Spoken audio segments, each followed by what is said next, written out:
also in the book. This is sort of the backstory to the examples in the book, you know, what really, I guess, is going on. Now, the Paramount situation was hostile battle for control of Paramount Communications back in '94, and what eventually happened was that two sides kept bidding for Paramount, and they ran out of money. So they started throwing on stuff that wasn't real money, just, you know, this piece of paper, that piece of paper, this piece of junk, that piece of junk, and they were battling back and forth, and they had all these different rounds of bidding. And so part of the deal happened in cash. In other words, the first half of your stock, when the winner, Viacom, finally won the battle, they were going to buy half your stock in a tender offer. Anyone know what a tender offer is? Does everyone know what a tender offer is? Okay, so they were going to buy half your stock in a tender offer on the front end and buy 51% of the shares, or 15.1% of the shares, actually, in this case, for cash. And then they were going to give you all that stuff that they didn't have on the back end. Some of it was stock, and some of it was some other stuff.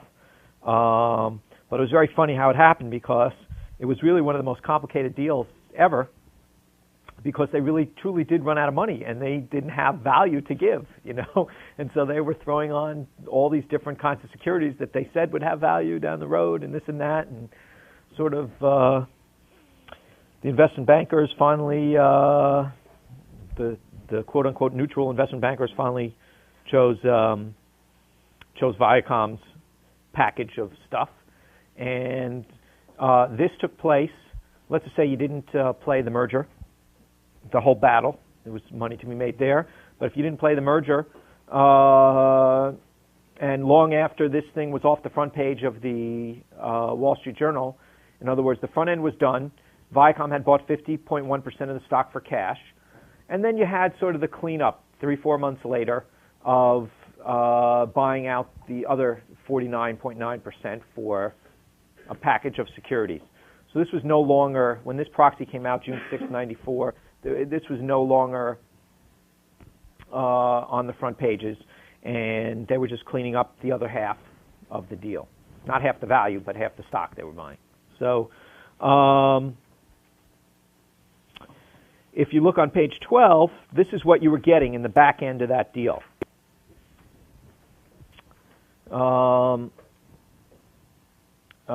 one, 0.93065 of a share of non-voting Viacom Class B common stock. Not very complicated. You're getting 0.93 of a share of what's now going to be a very leveraged company, because Viacom bought a company that was actually bigger than itself. And part of the purchase price, you were going to get 0.9305 shares of stock. Viacom stock at that time was trading at 28 5/8. In the middle of this battle, before they won, the stock was at 34 and change in February of that year, and now it's June 3rd. You know, the deal's over. Stock's gotten pummeled because they're issuing, you know, millions and millions of shares of stock. People think they overpaid because they sort of, you know, whatever that's called, the winner's curse in auctions, where the winner sort of paid a lot for it, and so that's the way we're looking at it. So you get that. That's pretty easy. Then you get 1750 principal amount of 8% exchangeable subordinated debentures of Viacom. So I don't know what those are, but you're getting them. 1750, and that's face amount, 8%, and they're exchangeable and subordinated, and it's a very leveraged company, so there might be a question as to what those are worth. You have to do evaluations to figure that out. The stock, of course, at this time is only trading based on what you're getting on this package of stuff, because the front end was done, and now you only have the last 100 or 200 million shares to buy. on the back end. So there's plenty to trade here. Number 3, 0.93065 of a contingent value right, representing the right to receive, under certain circumstances, cash or securities, depending on market prices, of Viacom Class B common stock during a 1, 2, or 3-year period following the merger. Clear enough? Your beginning point, contingent value right. We'll call it that. Looks easier that way. Now we get number 4, 0.5 of a 3-year warrant to purchase 1 share of Viacom Class B common stock at $60 per share. So you get 0.5 of a warrant struck at 60.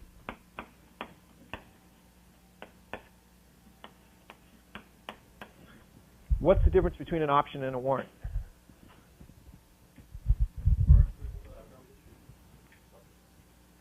Yeah, they operate as you own them. They operate the same way.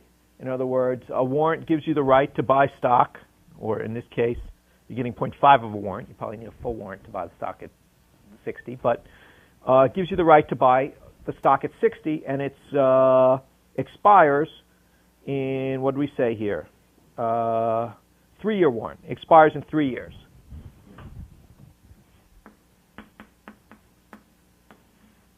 Expires in 3 years. Stock's at 28. Stock's got to more than double in 3 years. Might have some questionable value, or money you don't have. They just threw that in. And then the next thing is 0.3 of a 5-year warrant. Okay, and the answer was correct. The difference between a warrant and an option is the warrant is issued by the company, so this cash would go to the company when you exercise it. And with an option, that's not a compensation option, but an option that's traded on an exchange, whatever, goes to the other shareholder who sold you the option. So usually the options you see traded are someone agreeing to sell you their stock, and a warrant is the company agreeing to sell you new stock at that price, newly issued shares. Adam? Where do warrants trade? They're occasionally listed, some over the counter. It just depends how big the issue was. These initially traded over the counter. I don't know if they were listed ever. They have listed warrants. They have not, on an exchange. Nowadays, doesn't make a huge amount of difference. If there's a lot of them, So they'll be pretty liquid. You have to call the brokers and say, hey, do you have that? Can you call them and say, right? Yeah. Well, there's certain brokers that would make a market at this time. All right. But when the deal are done, then the... Oh, no. I'm sorry. You're saying, here, can you buy these warrants? Right. Where can I buy them? Usually after the proxy comes out, there's something called when issued trading.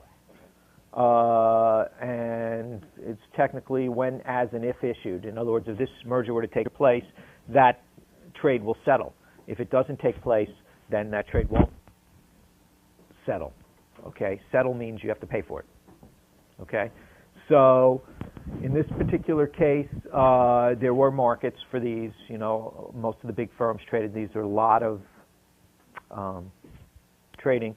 Some when-issued trading gets traded on exchanges if it's a big thing. I don't particularly remember what the story was here, but these were very liquid positions because a lot of people own stock in Paramount.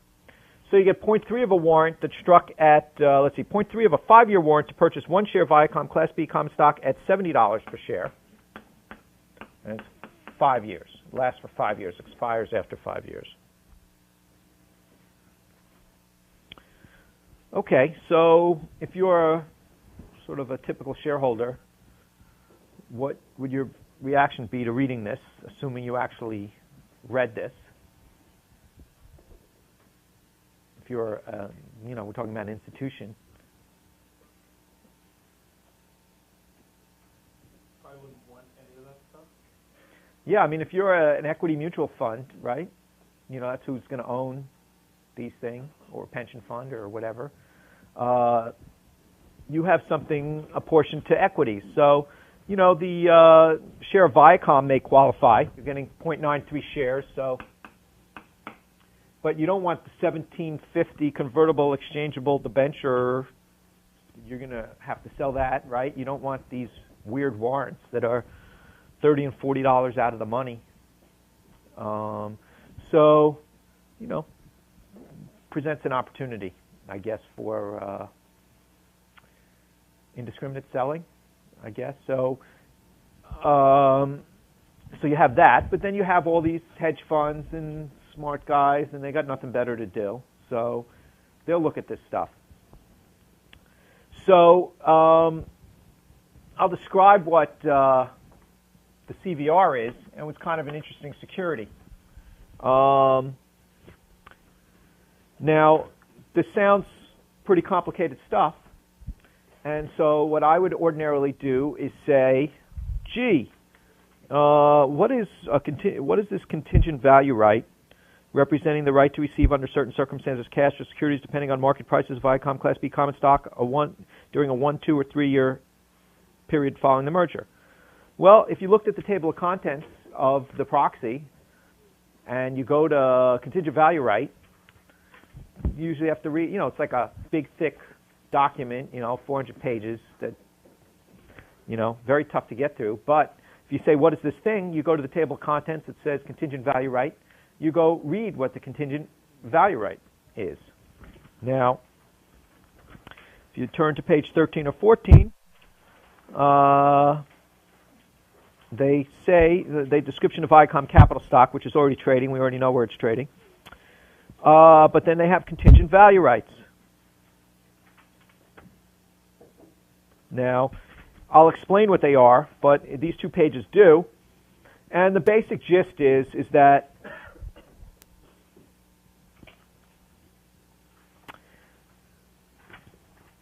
let's see where the maturity date is. I don't know. They'll say, let's just, as an example, because this is a very specific example. So what you're getting is 0.93065 contingent value rights for every Viacom share you're getting, because you're getting 0.93065 shares. So what this contingent value right says is, listen, if our stock is not at $48, okay, by such and such a time, let's say 2 years out, okay? I think it was even less than that at that time. We will pay you the difference between the market price. The contingent value right will be worth the difference between $48, all right, and the market price of Viacom stock, which is now at $28. But they will not pay you more than a maximum of, I think it was $12, but I don't remember specifically. So you read through all this mess, but it's only a few pages, and you decide that if the stock is $36, I'm going to get a $12. The contingent value right will then be paid off at $12. If the stock's at 40, contingent value right will be paid off at $8.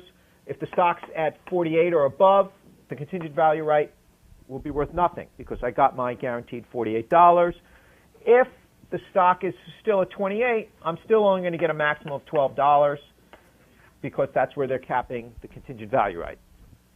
Okay? Now they give themselves an option. Say, listen, if we don't, in the first year we owe this money, if we don't pay off, then we can extend the contingent value right. We don't have to pay you off. We can decide to pay you off when we want, but if we don't, then, and you have to wait another year, we'll make the contingent value right stuck at 51. And if you have to wait another year after that, the second maturity date, I'll pay you 55, guaranteed, subject to a cap. The only problem is, if you look on the bottom of page 13, that $12 or $8 or whatever, it says, such amount, if any, shall be payable by Viacom at Viacom's sole discretion, either, 1, in such coin or currency of the United States of America as at the time is legal tender for the payment of public and private debts, provided, however, Viacom may pay such amounts by its check payable in such money. Sounds like a lawyer. We'll pay you cash, I think is what I would have said, but cash or check. Or 2, by delivering the equivalent fair value as determined by an independent financial expert of securities of Viacom, including without limitation common stock or preferred stock, options or warrants, therefore, other securities convertible into or exchangeable for common stock or preferred stock, notes, debentures, derivative securities, or any other security of Viacom now existing or hereafter created, or any combination of the foregoing. There can be no assurance, however, that such securities, if issued, would ultimately trade in the market at a price at or above the value determined by the independent financial expert. So does anyone know what that means?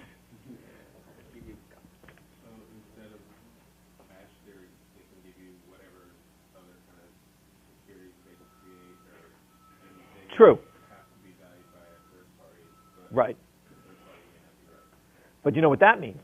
Well, that the securities they issue may have a book value that's worth that amount, but the traded value may be something like. Well, they're supposed to be they're supposed to be opining that it's worth that amount.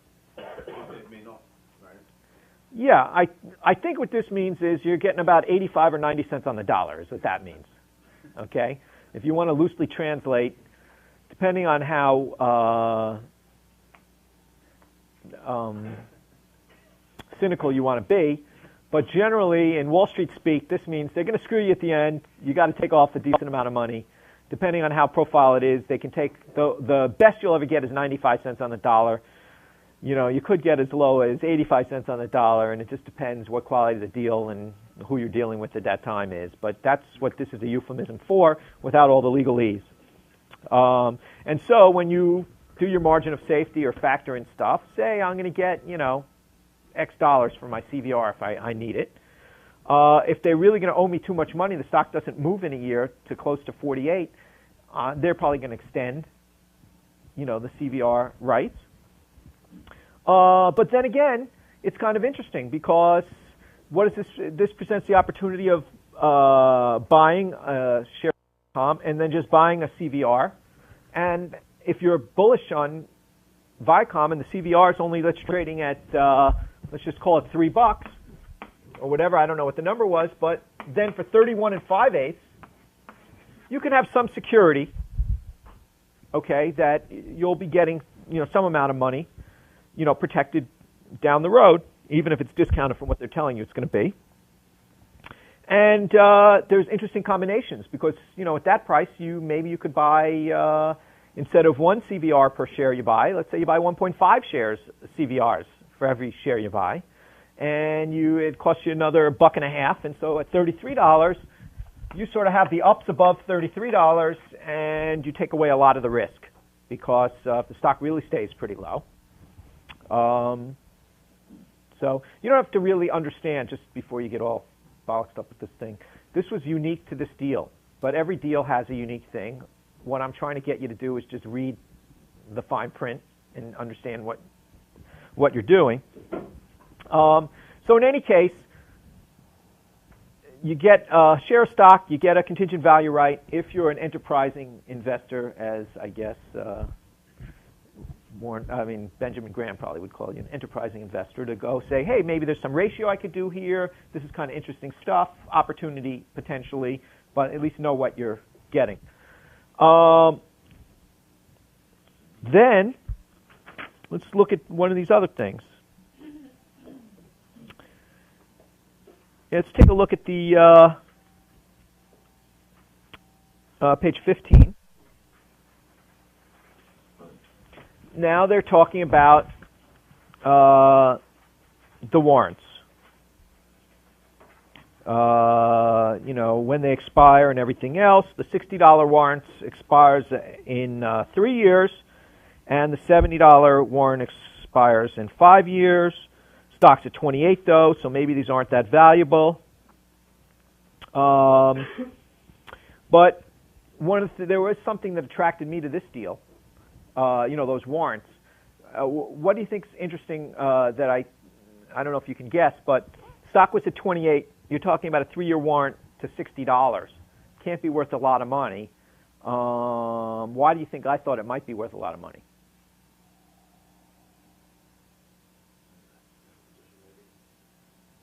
Well, they just did a big acquisition.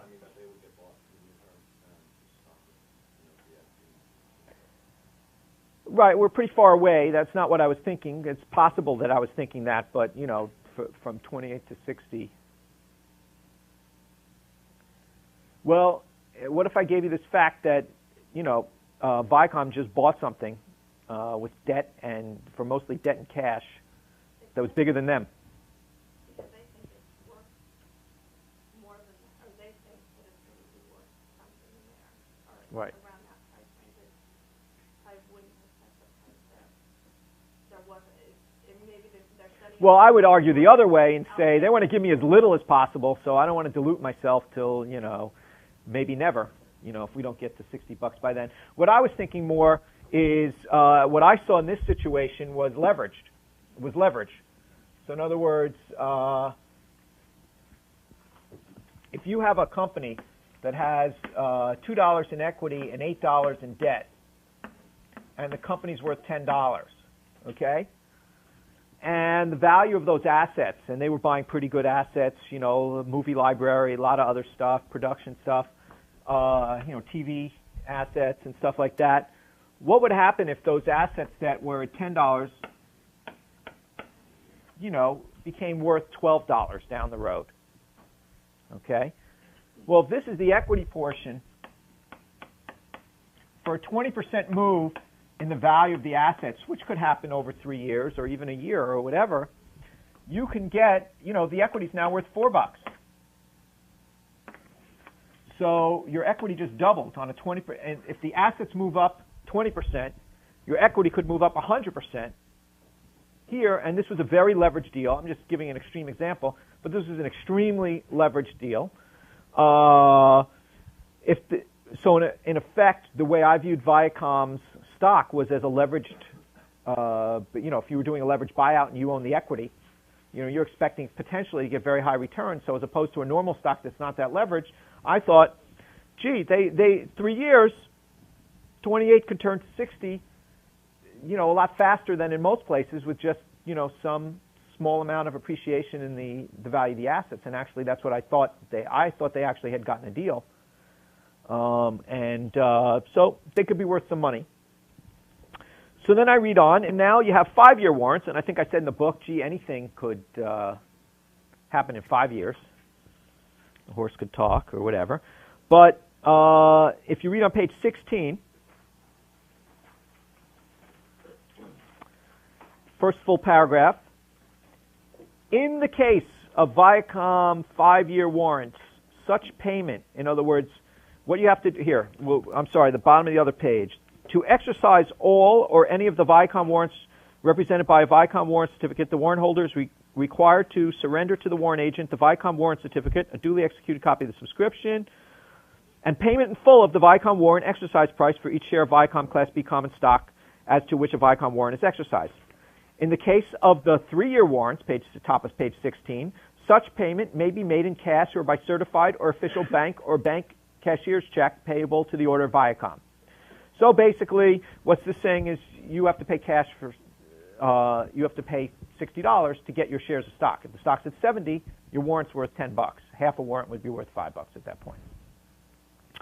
In the case of Viacom 5-year warrants, rather than stopping there, kept reading, such payment may be made, 1, in cash or by, this is your option, in cash or by certified or official bank or bank cashier's check payable to the order of Viacom, or 2, by exchanging, if issued, either Series C preferred stock with a liquidation preference equal to the 5-year exercise price, or Viacom exchange debentures with a principal amount equal to the 5-year exercise price. All right. What does all that mean? That means that to exercise the 5-year warrants, you have a choice of paying $70 in cash, or you can contribute $70 face amount of this kind of crap they're giving you from the merger. Now, what was interesting at this time was that this junk here that they were giving you, this super subordinated, exchangeable, we don't really have to pay you piece of paper, was trading at 60 cents on the dollar. So by buying one of these 5-year warrants and some of this paper with 60 cents on the dollar, you could use it to purchase Viacom stock, okay, at face amount. So in other words, so what I could do is, because it says here, principal amount. Viacom exchange debentures with a principal amount equal to the 5-year exercise price. So I could contribute face amount $70 worth of exchange debentures.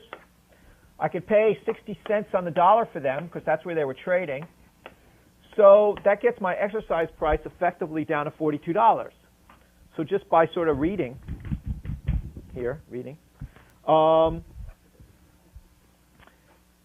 these 5-year warrants now turned into 5-year warrants struck at $42.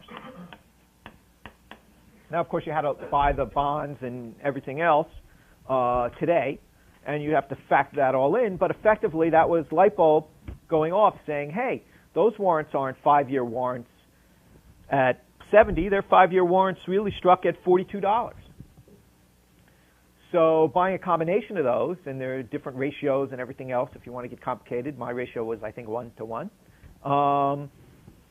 You could turn those 5-year warrants into warrants struck at $42. I told you the whole leverage story on the 3-year thing. 5 years worth of leverage, this could be worth lots of money. Okay, and it also made the debentures worth more because they could be used in conjunction. So more people would be buying the exchangeable, convertible, or whatever debentures because combined with this, they were truly worth the $70. So it was a way to get your face value out of something that ordinarily wouldn't be worth face value. And relative to the cost of the bonds, the warrants weren't that expensive. So really, for a very small extra amount of money, you could sort of make those 60 cent on the dollar debentures money good, in effect. Can you explain why the company would structure it that you could pay the debentures and the face value? Well, number one, I could tell you what I think. Number two, I'm just the guy reading the stuff, so it is what it is. I don't have to really understand the reasoning. The reasoning here really was that these guys had no money left. They were struggling to bid something. They said if we can make the debentures worth more if they can be used in this way. It makes the warrants worth more. And so we just created money, because we're going to accept that. Now they'll lose that money on the back end because they'll be getting kind of paper that's not worth as much instead of $70 cash. But it was a way for them to give money that they didn't have 5 years down the road, maybe. Now this is a much more complicated deal because after Viacom agreed to buy Paramount, they were worried, we won't have enough cash flow in the short term, and they went out and did something really stupid. They went out and bought, they agreed to buy Blockbuster at the same time for stock. Okay, so there's even more stock and more contingent value rights added. And there were all kinds of caveats in this thing. Well, if we buy Blockbuster, X will happen, and these debentures will go this way or that way. And if we don't buy Blockbuster, it'll go this way and that way. And what I was really rooting for is I love this bet. I wasn't sure it was going to pay off, but it seemed like a good bet, and it was my way to own a piece of a leveraged buyout that I thought made sense. If they went out and issued a lot of stock for Blockbuster, something that I didn't think was particularly, even at that time they were saying, there's going to be demand, from cable, pay-per-view and all that other stuff. And that business is dying. So it's been dying for a lot longer than you think it's been dying for. But they were getting a lot of current cash flow, which is what they were looking for. And in effect, that's sort of what they did. They overpaid for Blockbuster in the end, giving away too much stock in exchange to get the short-term cash flow, which was, I thought, insane at the time, and I think proves out to be pretty crazy. But on the other hand, Sumner Redstone owned a huge position in Viacom. He owned most of the float and all the voting shares. And one reason why you'd give away a lot of stock in exchange for current cash flow is that I guess he didn't want to lose all his money. So giving away stock, yes, he'll dilute his future value, but at least he'll be buying something with cash flow. It wasn't a negative thing he was buying. So as long as you're giving away stock, you don't go to zero. So it's a way of taking off some leverage, but it's just really ill-conceived. But in any case, my point here, and then there were all kinds of things on the merger debentures and, what happens and everything else. And the important thing is not You can read through the parts I highlighted to see how complicated the whole Blockbuster thing got. But the main point here is that, and you don't have to really understand any of these particular securities, but just when you see a complicated security that came out of any deal, or any time you see something that's particularly complicated, there's huge benefit. Because, before, we looked at Sears, which is on the front page, rather straightforward, big business, they're getting rid of it for a long period of time, and you can still make money. But here, when you really get into esoteric securities and weird stuff, and it seems really boring, but it's, it's kind of exciting when you say, well, I'll put in $1 and they'll give me like $1.50 in like 3 months, and that's a good deal. And you find, this is one of the ways you find it, and you completely understand why other people aren't going to find that. And even with all the hedge funds out there, there's usually not that many guys thinking that creatively. Especially when you're small, if you ever do this for yourself, you'll never run out of opportunities. What generally happens is that guys who are really good get very big, stop looking at smaller opportunities, and there's a whole new avenue for new guys to come in and look at these things. Same with value investing in general, where smaller cap situations and stocks, if you're really good at this, you make money, and you're running more money, and you stop looking at some of the smaller opportunities that an individual could take care of, take a look at. So regardless of what you do, if you go into investment banking or whatever else, by knowing this kind of stuff, you can really compound your own money at, huge rates of return. And that situation will, I don't think, ever end. In other words, if you look at smaller cap stuff, more obscure stuff like this, even though it's a high profile deal, this one was out of the papers for at least a few months, and it was kind of complicated. And you could see naturally people don't want to do the work. They don't know what it is. I mean, it's complicated stuff to sit here and read, but it's not reading the 400-page thing. You say, oh, what is the contingent value right? What is that 5-year warrant? And the more you see, the more you know what to look for, and the less time it takes to sift through the 400 pages. You sort of say, oh, there, all right, there's nothing there, or there's something. I got to look at that a little more. And maybe it ends up taking a little work, but you don't start, digging for the buried treasure in like all over town. You hone in on the few areas where you see an X, and that's sort of the way I was describing it. All right, I got a couple more in here. It looks like we'll have time for at least one of them, and we can talk another time. Let me say before people start running out too, that I think we're going to ask you to do, in addition to looking at American Express, and a lot of people have already read this, but reread it, because we're going to have next class, we're going to talk about, Warren Buffett, different things we learned. And so, that the book of Warren Buffett, what's that called, the Lawrence Cunningham, Essays of Warren Buffett. So I'd like you to look through that again if you haven't read it, or read through it if you haven't read it, for Wednesday's class, and we'll talk about that as a non sequitur. And also, feel free to bring in any, I just found 3 things in 3 days that are huge spin-offs and everything else. But if you want to talk and, we can analyze them together. I was trying to tell you, well, this is the first thing I thought of here, and this is, and that's like the most helpful stuff. That's like giving you experience that, that I have, that you won't look at it that way, but maybe a few things, hit you, and a lot of it you have to do yourself. But if, I can sort of push you along a little faster, that's sort of what I'm trying to do. So, feel free to find something in the paper this week that looks interesting to you, and you were thinking about it. How would I think about that? Why would I look at this? Why wouldn't I look at this? Sometimes I'm right, sometimes I'm wrong, but at least you'll hear, my impression when I'm reading through the paper. What looks interesting, what doesn't look interesting, or what would I spend my time on, and things of that nature. And I think that'll be helpful. Okay, page 23.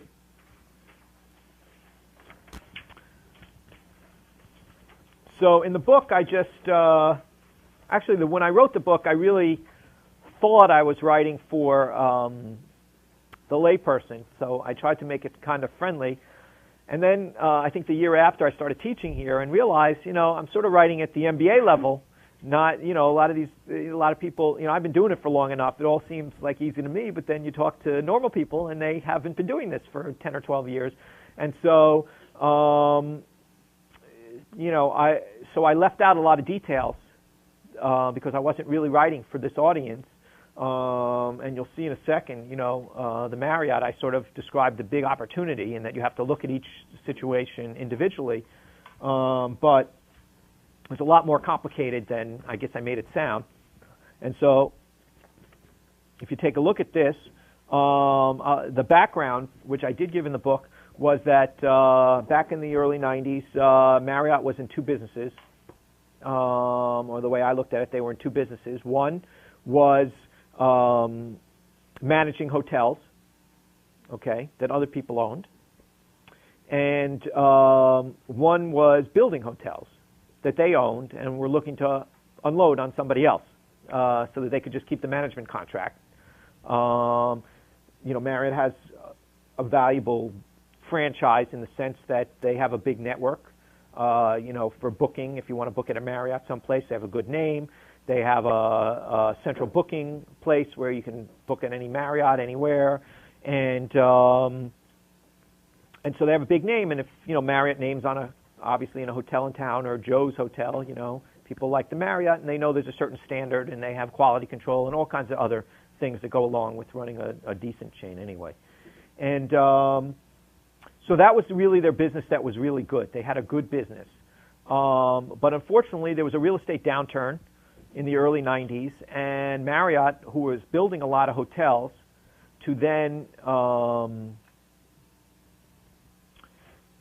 they were eventually trying to unload and keep the management contracts for the hotels. So in other words, they'd have a so one involved putting a lot of assets in a business, owning hotels, yet managing the hotels was a low asset business, high return on capital business, and that's the one they really liked.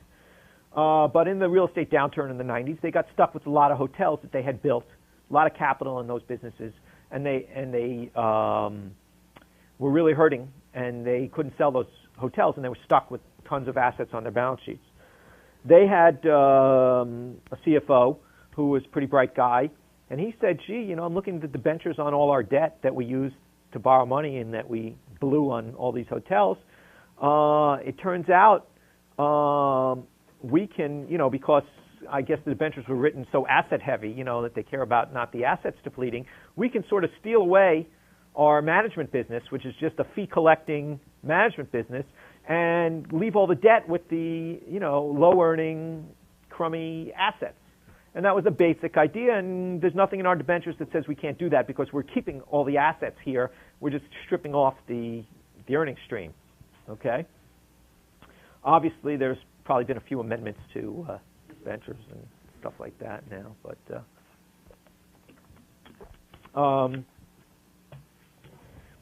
so, what I described in the book was that most people said yuck to host Marriott. In other words, what happened is Spolenbach said, I'm going to spin off all our crummy businesses into host Marriott to make a little cash. We have these airport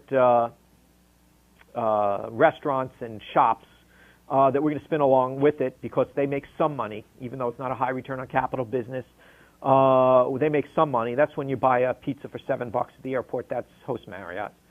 Little pizza like this size, And that's what they do, and sell you, candy for too much and stuff like that.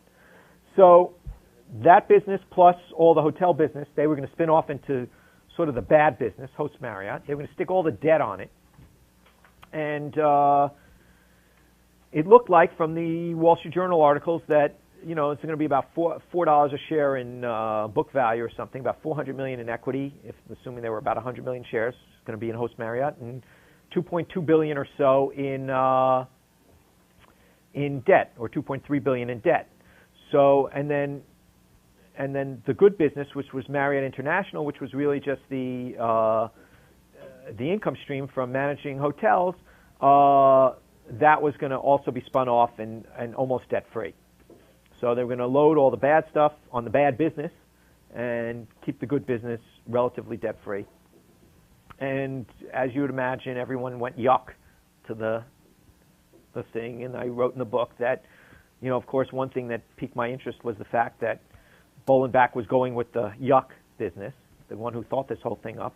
The other thing that struck me was, I always liked this leverage idea. I was always jealous of the leverage buyout guys. They were making so much money, so I was always looking like whether it's Viacom or,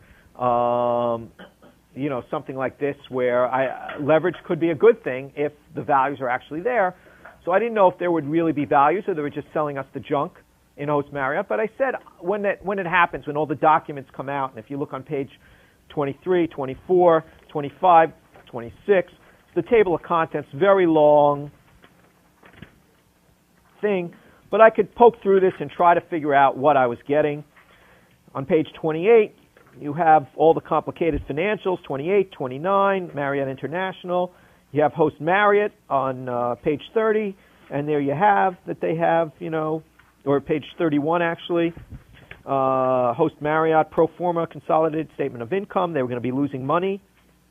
They were going to have, whatever I said, $2.2 or $2.3 billion worth of debt for $300 or $400 million worth of equity. So hugely leveraged. And then I find this page, if you look, it says 34 on the bottom, but on the top it says 32. See this chart? So I'm looking through this. It looks like terrible, huge, just as advertised, huge amount of debt. They're going to be losing money on a pro forma basis. It just looks ugly, okay? Then I find this chart and say, that's an interesting chart. I didn't really probably say that, but I tried to figure it out. So I'll skip to the chase. What this means is there was a parent company, Host Marriott Corporation.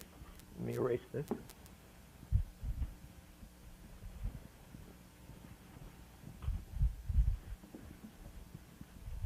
Okay, so what this chart says is here's a parent company. And this parent company has this list of assets. You see that list, the retained businesses, okay? Over here, this list, 11 full-service hotels, all that stuff. Here's the parent. That's called Host Marriott Corporation.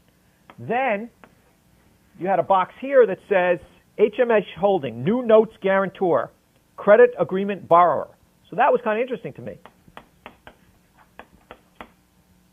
Okay. So all the other assets were in this thing. And it turned out, when you look through this, it said, this is the only entity, the subsidiary is the only thing that was going to owe all that money. So most of the debt was owed by this subsidiary, which held, most of the hotels and, a lot of the assets of the airport shops and food places and everything else. And this was going to owe about, I don't remember the number, I think it was $1.8 billion out of the $2.2 or $3 billion, okay? So what that means when it's owned by the subsidiary, this is the guarantor, meaning whatever assets were in here owed the $1.8 billion. If they could not pay the $1.8 billion, you could not go to the parent to collect the money because the guarantor was over here. So the parent was not guaranteed. So they say, hey, you can't pay us, so they can attach these assets. They can come after all these assets, but they can't get to anything in the parent. Okay?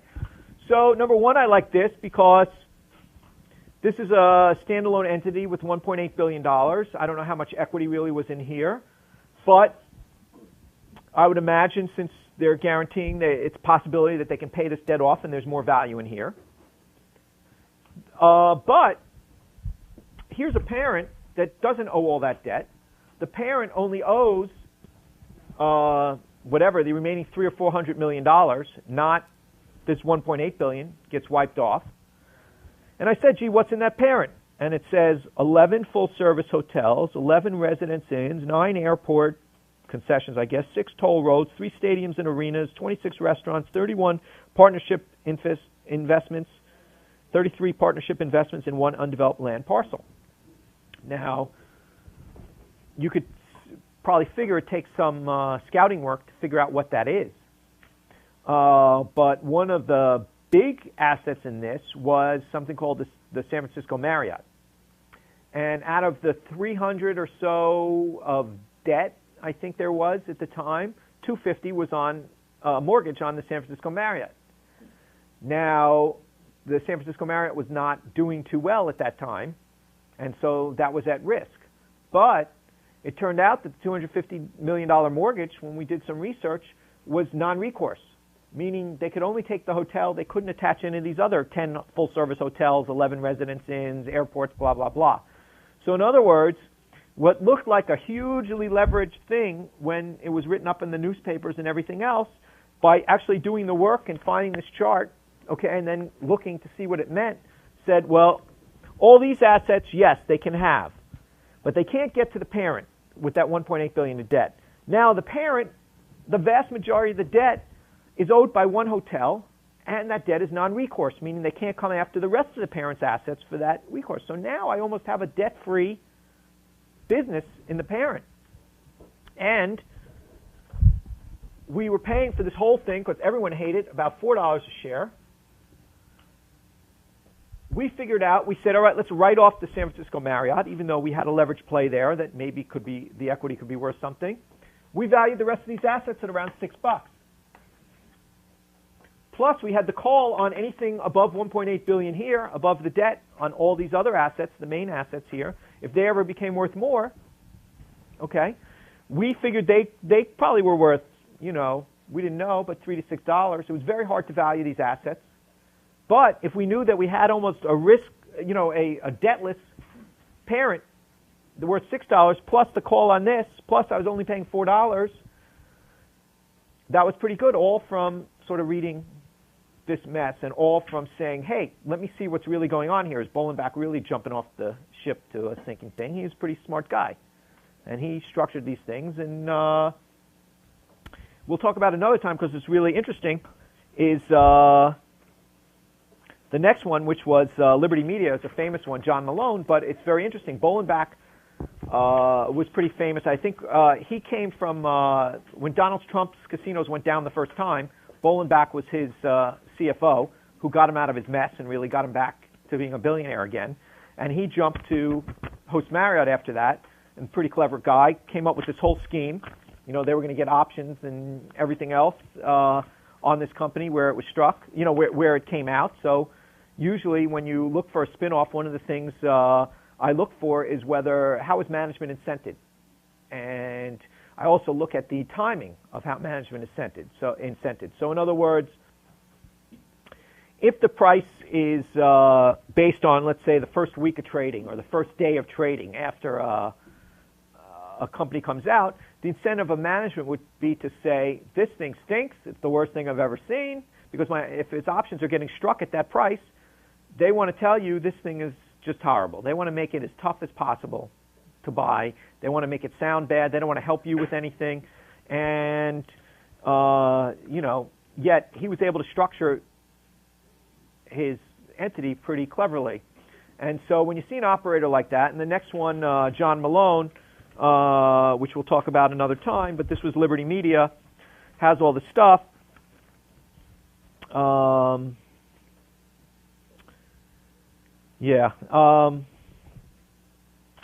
You know, when you see a guy that's such a great operator like that, you want to take extra careful. You know, the cat is out of the, what's the word? The cat is out of the bag. The what? Cat's out of the bag. That's what it is. So anyway, with John Malone, because when he did this security, we can talk about it, but you were able to buy this, and I'll really describe this one because it's kind of fun, at $250, and he took all his compensation in stock, and basically he made it so that he did it through warrants, that you had to come up with stock, and if you didn't exercise your warrant, because he made it so interesting, they would just issue less shares. So in other words, the less shares that came in to buy, and so they could have had a maximum of 2.1 million shares outstanding. Instead, with the same assets, they ended up with 600,000 shares outstanding, dividing the assets among those 600,000. It's a very complicated transaction.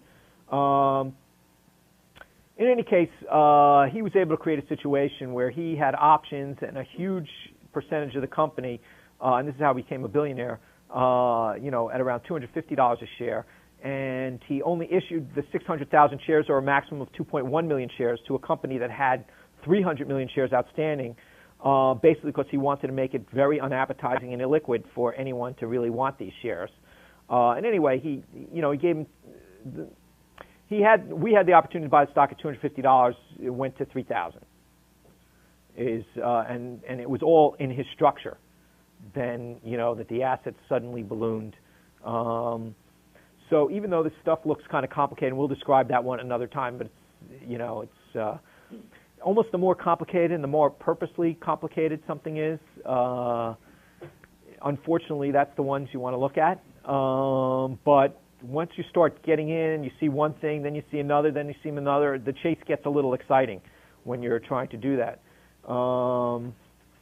We had actually a preferred issue in Marriott when we were looking at it, and the preferred was convertible into stock of Marriott. Now, when they split the stock of Marriott, the way they structured it to get out of paying the debt is they made the parent host Marriott. There was let's say a $26 stock, so they made the parent be the host.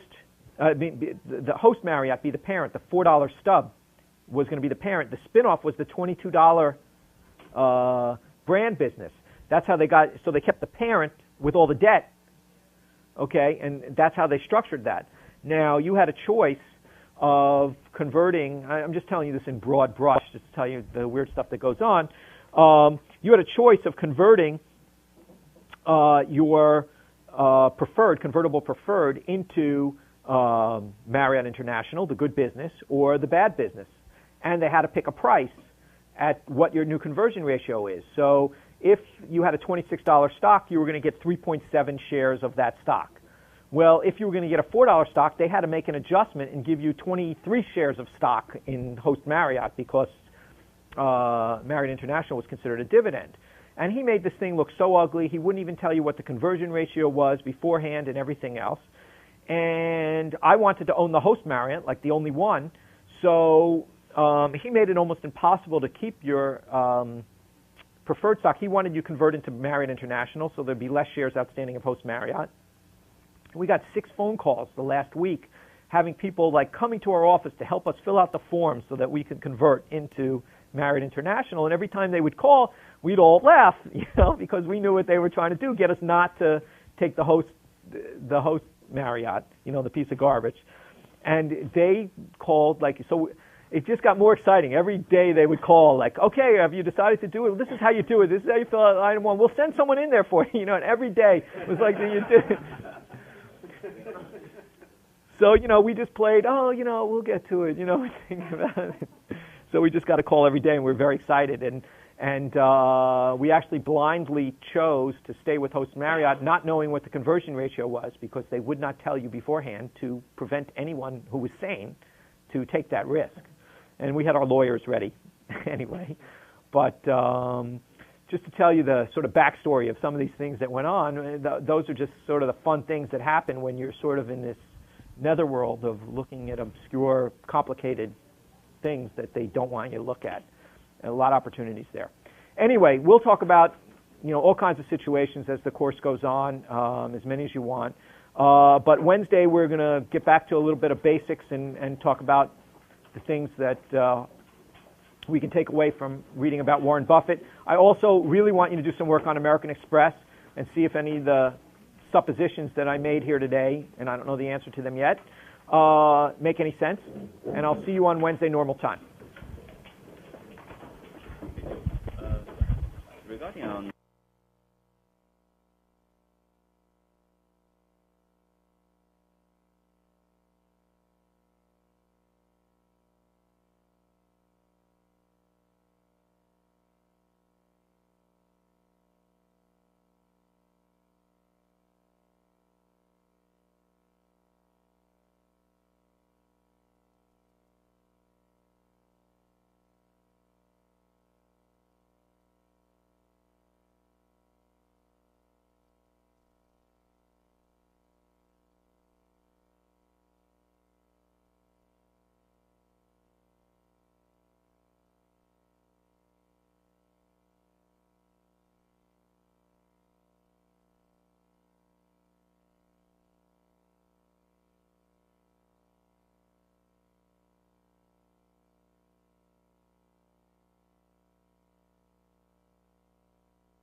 I guess I'll get a little business out of the way. I wonder first what I did with my.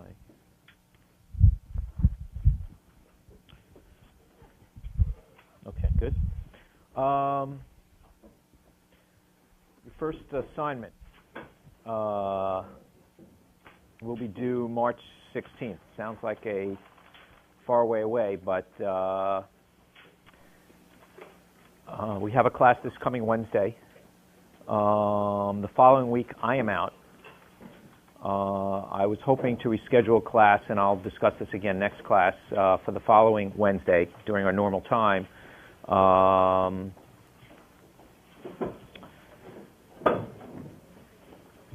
That is supposedly like test week or something like that. March 2nd, do you guys know about this? I don't know, midterm week? Yeah, I think we have the last Monday, Tuesday, and then another class is Wednesday. Right. Is someone not, just by a quick show of hands, is someone not going to be here that Wednesday? Is that spring break? No, spring break's the following week, March 9th. So again, who's not going to be here on March 2nd? Okay, I'll ask again Wednesday, and we'll schedule it to make sure as many people as possible can come to whatever makeup class I do make for the following week. So the 2nd, there either is going to be a makeup class or no class. The 9th is spring vacation. So the 16th is not so far away. The first assignment, we'll discuss it again on Wednesday, but the first assignment is really just going to be a one-page summary of your thesis, investment thesis on a particular opportunity. Some of the opportunities you can choose from are the front page of this handout I gave. Who doesn't have one, by the way, who just walked in? Okay.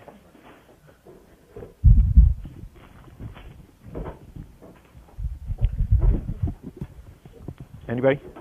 Oh, yeah. Who else? Nobody? Okay. You can look on the first or second page, and we'll discuss this later. This is just idea generating for your March 16th assignment, which is really just a one-page thesis and then backup work. So in other words, if you say it's selling at a relatively low EV to EBIT or something like that, well, the backup work's going to be in the back. You'll give me your summary line of why it is, but I don't need 10 Ks or 10 Qs or anything like that. What I really want is any work that you've done. Any tables you've put together, any analysis that you've done, any phone calls you've made, whatever it might be, to arrive at your thesis. I understand that once you start working on something, it may be turn out that it's not as cheap as you thought, or and really I'm looking for your valuation work, so you can say my conclusion was, this ended up being fairly priced. These are the reasons I thought it would be cheap. These are the reasons why I think that's wrong. So I'm really looking for thought process. If you could also put out your name tags again today, I appreciate it.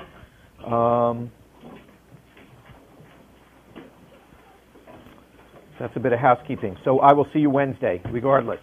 So I assume you all sort of read the book and are sort of sick of special situations, but assuming that you're not and you like to make money, we'll talk about a few things today. I found this book a year or two ago just to make you think that these things haven't been around for a while.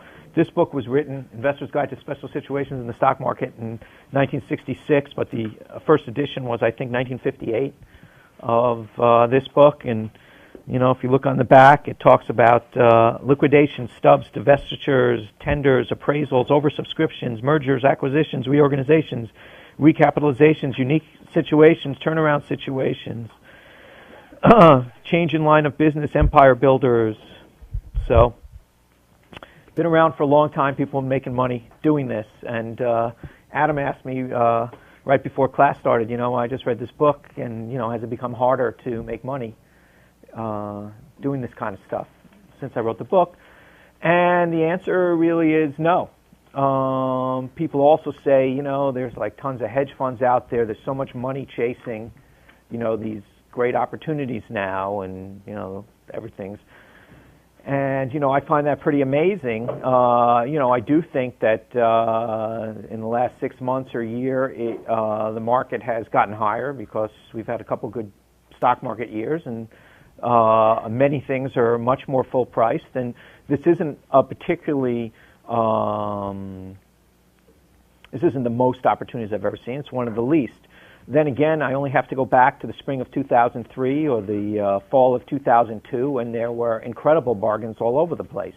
You have to go back to 1999 and say, insanity reigned. And, there were huge opportunities on the long and the short side, in the short term. And it's not like, the money's doubled in the last 2 years, chasing these things. It's just that,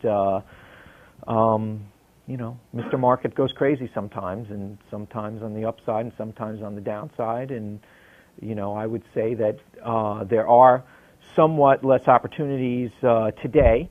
I don't expect that to be there weren't a year ago. There were plenty of opportunities. I expect in a year from now or 6 months from now, there'll be plenty more opportunities than there are today. But just to talk about what opportunities might be out today, I was looking in the paper this morning, and I actually saw this on the wire last night. They just had an announcement, Sara Lee was going to sell off a bunch of assets and spin off one of their big divisions. And so I pulled this. I get a couple of reports.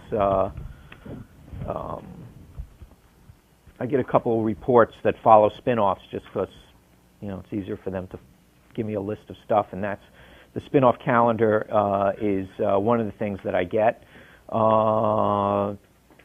You really could get this by, for $1, by reading the paper, but, or off the internet and many, many sources. But I don't really even look at these that closely. Occasionally I'll skim at them because I'm following them day to day.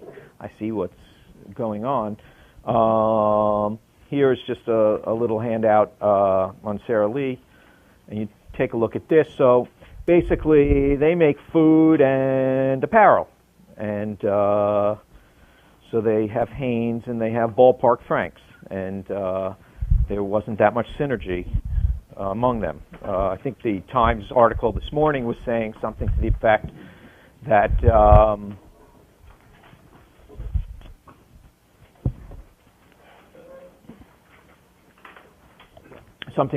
the buyers for these different brands, even if they're all sold in the same store, whether it's a supermarket or there's different buyers for all these different things. There's really almost no synergy between these. It's a huge company. Tons of different brands. I think when you get this, one of the things that caught my eye when I read it, does everyone have one?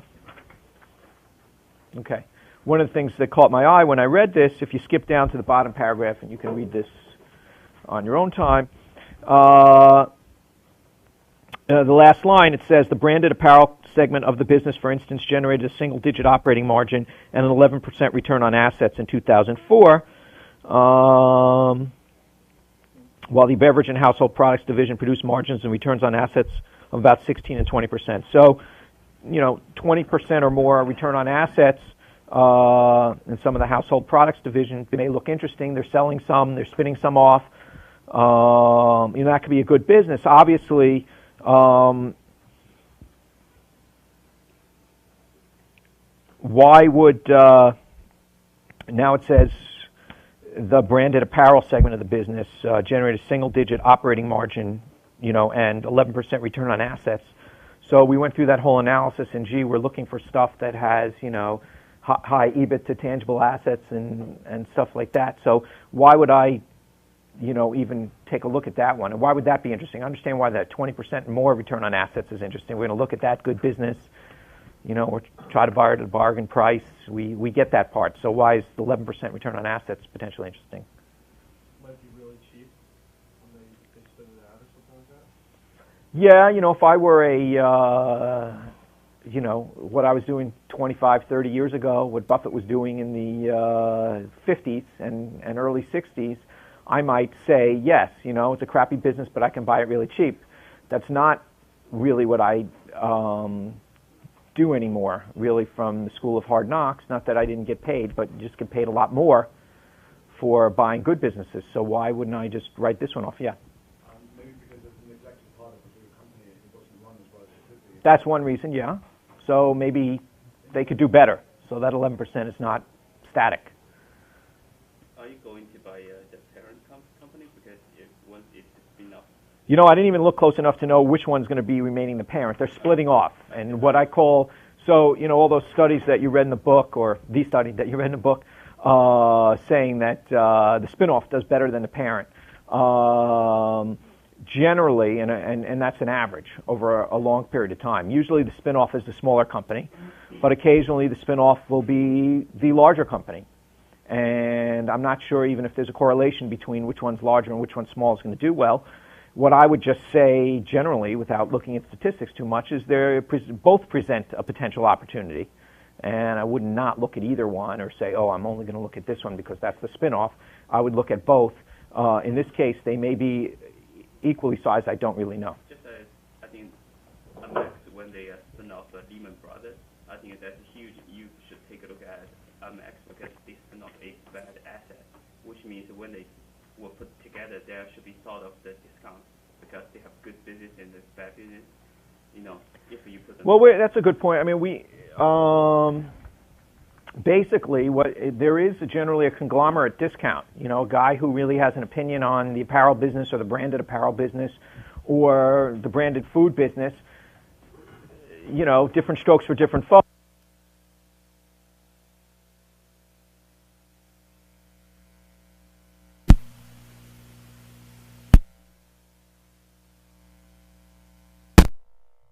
When things split up, you have that going for you. I was thinking also just that, you know, one of the things they said in the paper this morning is they're going to sell off some divisions, they're going to spin off some divisions, and they're obviously keeping some. So I don't know what that 11% really means. You know, there could be some high return on assets in that, you know, in the branded apparel category.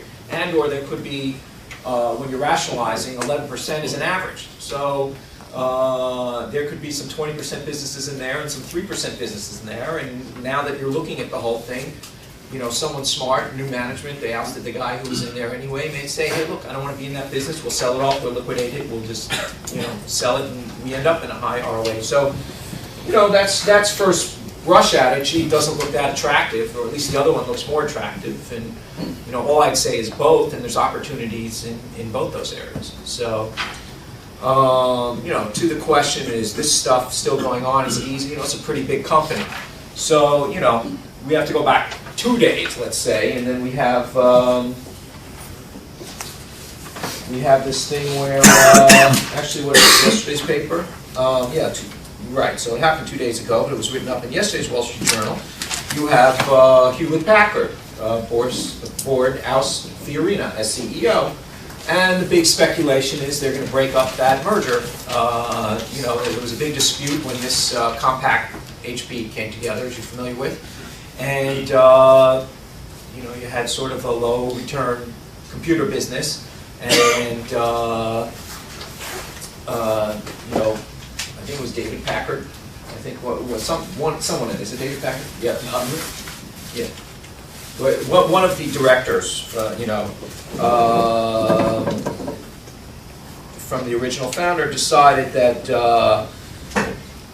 you know, at the time of the merger was against Carly Fiorina's purchase of Compaq, said, listen, we got one good business and one not so good business. We have this printer business, which it's really not the printer business that's good, it's the supplying the ink to the printer business that's very good. But HP had you know, huge market share in that business. They had the quality name, they had the distribution, they had a lot of good things going on in that business, and that was a high return on capital business. And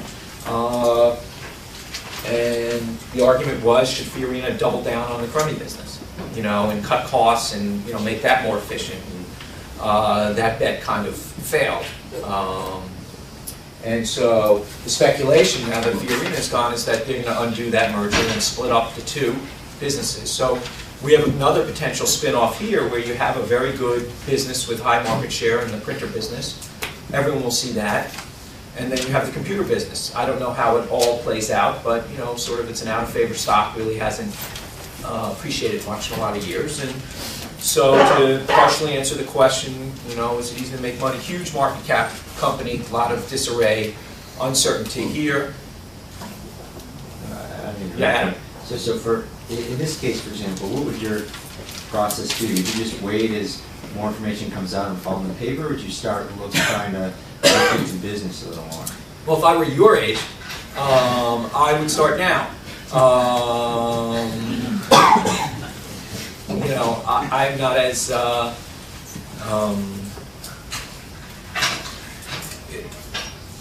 well, I would just say I look for more low-hanging fruit now, so that I'll look probably further along in the process. But there's a lot of money to be made now. In other words, this is still a big mess.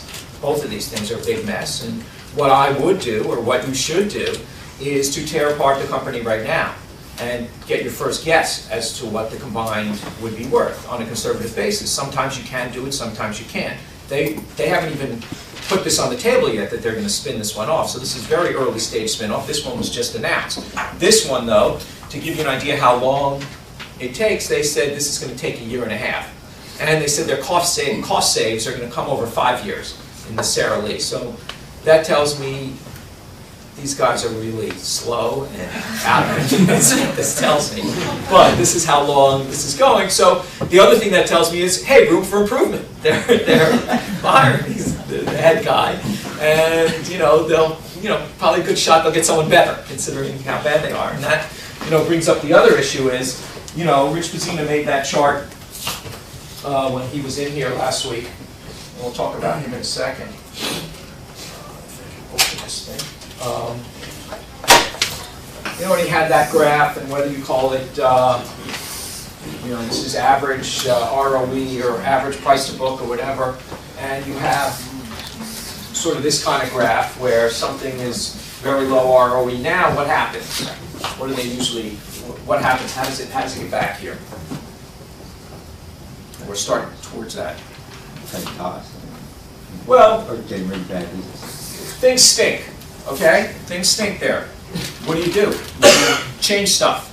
You fire the guy, you sell a division, you close a factory, you cut costs, you do a lot of stuff, right? In other words, you just don't sit there and take it, generally.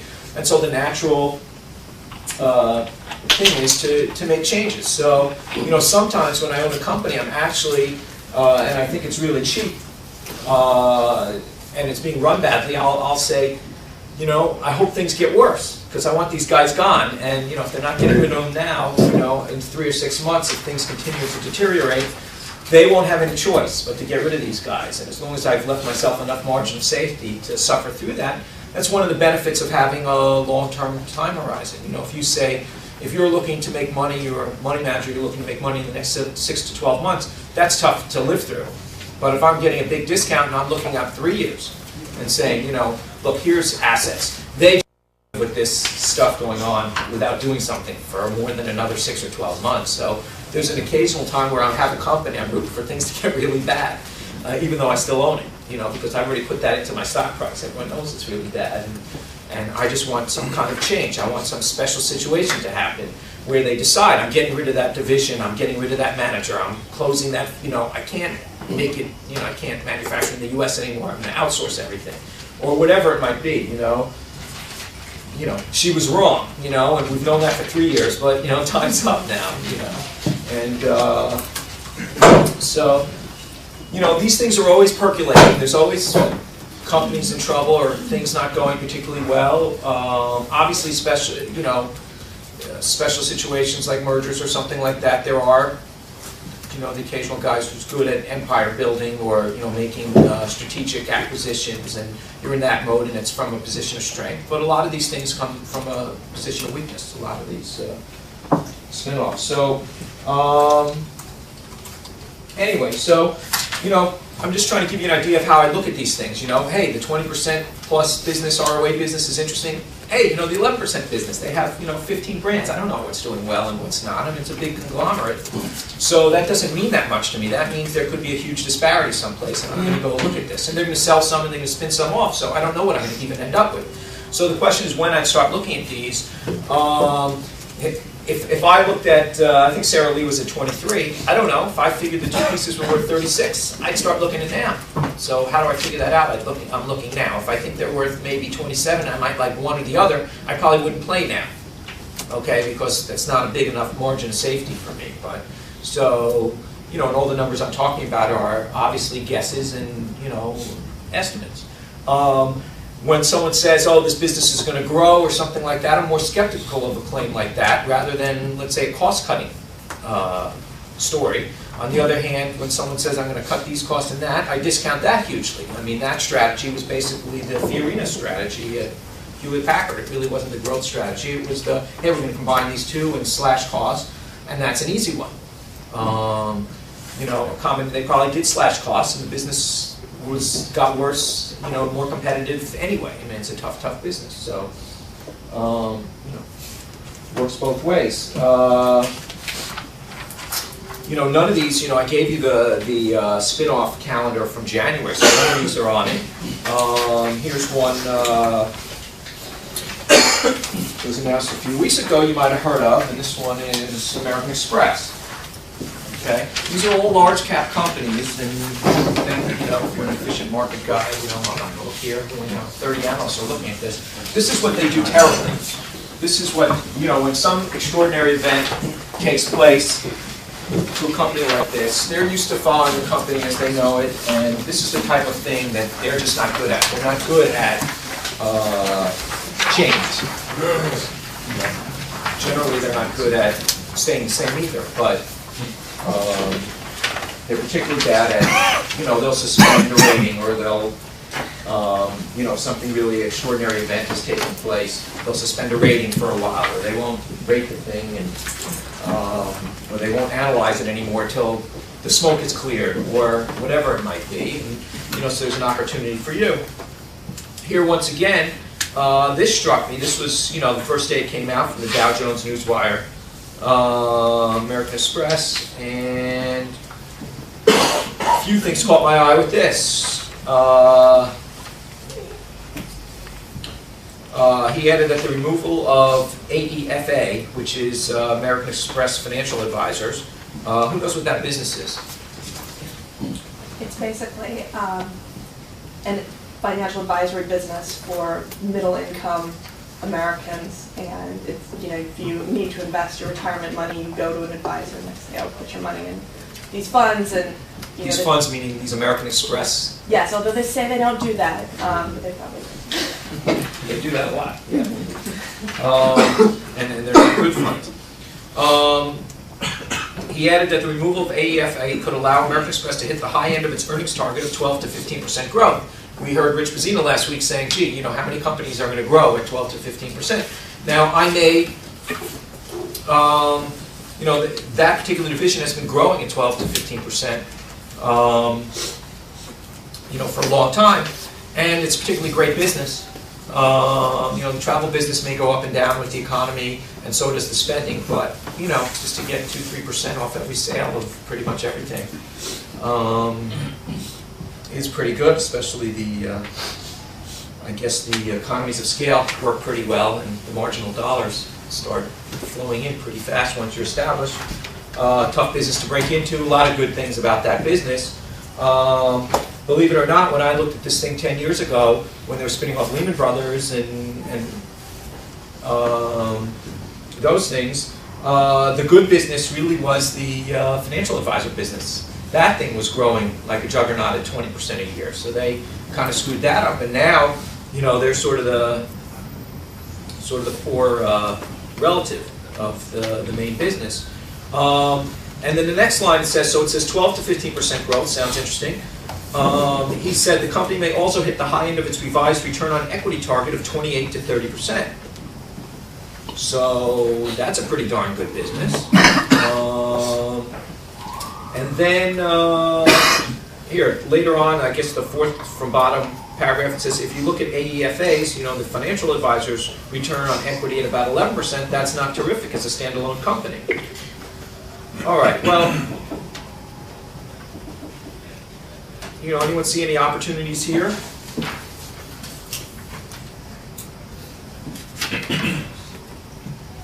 Well, it's the same thing as Sarah Lee. This part of the company is sort of taking the blame for all the screw-ups the company's made over the last 5 years. And so sort of once they get away from the rest of American Express, there's a lot of opportunity for them to improve. Right, they're screwing something up because they should have a very good business. Yeah, and I thought I remember also that reading that the managers of the AEFA were going to stay with that company, stay with that business, which made me think that maybe they have the choice to stay in America, especially going to that business, but they probably think it's not such a bad business. that's possible, and I imagine that they're pretty different busises to some degree. So I would imagine that the manager would stay in this particular case. It's also smaller, so it's probably. Right, well, it's out of favor, it hasn't done well. I think it should have done well, especially during this period. It shouldn't be, as far as I can tell, a low return on equity business. When I was looking at the last one, what struck me too was, a number of things. But one, I always thought that was a pretty good business. And, I think some of the ways they screwed up was, pushing people into the American Express products that weren't good and having those kind of conflicts. And I remember I met with this guy named Harvey Golub, who I think that's his name. He was the chairman of American Express about 10 years ago, and was having a discussion with him.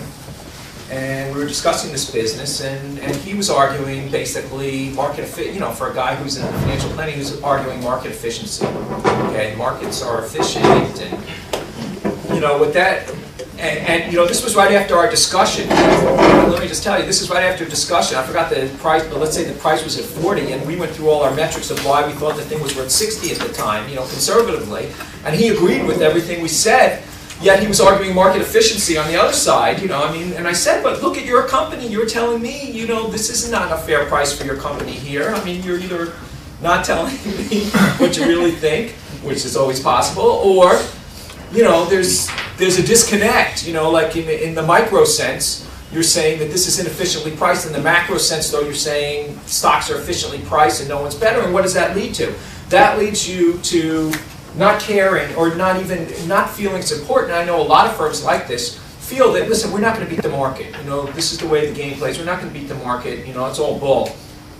And therefore, what would that lead you to do? It would lead you not to hire the best people, because you think the people are fungible. You all stink. All right, none of you are going to do well. So I might as well hire the cheap guy, because I'm not going to pay for the best guy. What does the best guy mean? They're all going to do the same.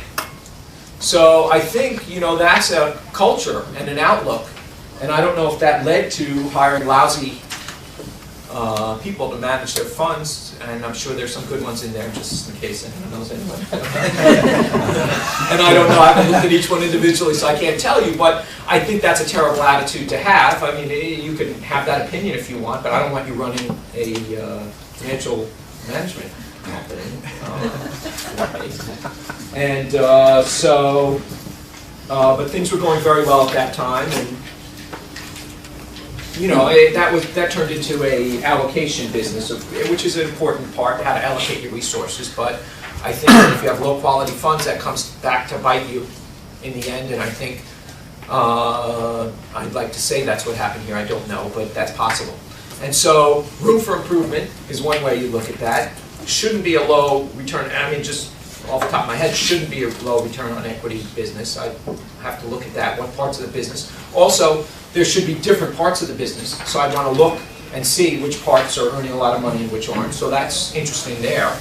And you should be listening to me, because your assignment for Wednesday is going to be go analyze this merger, American Express, this spin-off, okay, and come back. And I'll give you the quick and dirty of what I read from one report, and then you come back and tell me where you think opportunities and potential value is. Then I also looked, just for the heck of it, the return on equity target of 28 to 30% for the travel business, and the credit card business. I thought that was interesting because, part of that business is running up a balance sheet, and lending money to people, okay? And I'm not sure if they're getting a high return. If they told me a return on assets was going to be that, I'd be really excited, because you know, you use a lot of, you pump up your assets pretty much if you're going to lend money. You know, you lend money to people at, I don't know what it is today, 8%, and you're borrowing it, you know, 2 or 1 or whatever it might be. You know, you get some free float in that business, you get a lot of good stuff, but let's just say your cost of capital is 2% and and people are paying you 8%, that's a pretty good business, but what you do is you borrow that money. So you balloon your balance sheet. So in other words, if people are borrowing $50 billion, then you borrow $50 billion at low rates. And so it looks like you have a huge asset size. So, so you have a sort of a combination of business where you might have a business that has low return on assets but high return on equity because that's the way banks work, for instance. Where in this particular, and then the other business where you just could have a high return on equity because you're just collecting those fees from, you know, sales, and, you know, after you reach a certain critical mass, you're just taking in money on the margin, which is pretty good. So bottom line is, even on return on equity, there's different, I would like to see what's the difference between how much is in the financing business, you know, what kind of returns on equity do they get there, okay? Could be high, they could be low, I don't know. And then, you know, what they're getting in the TRS, you know, the travel-related service business, including the credit card, because they may be different. You know, one may be getting 15%, and the other may be getting 40 or 50% returns on equity, and that's kind of interesting to me. Why is that interesting to me? Because I went and did a quick and dirty on what the two divisions earn, you know, just reading one quick analyst report just to get a guess of what they're earning. And I think for this coming year, this particular analyst said, gee, I think the travel-related service business, the good business, let's call it, is going to earn $2.50. And the quote-unquote bad business is going to earn 56 cents. So he gave a 16 multiple to the bad business, so 56 cents times 16, whatever it worked out to, let's say $9. Stock's at 55, by the way. So he gave that,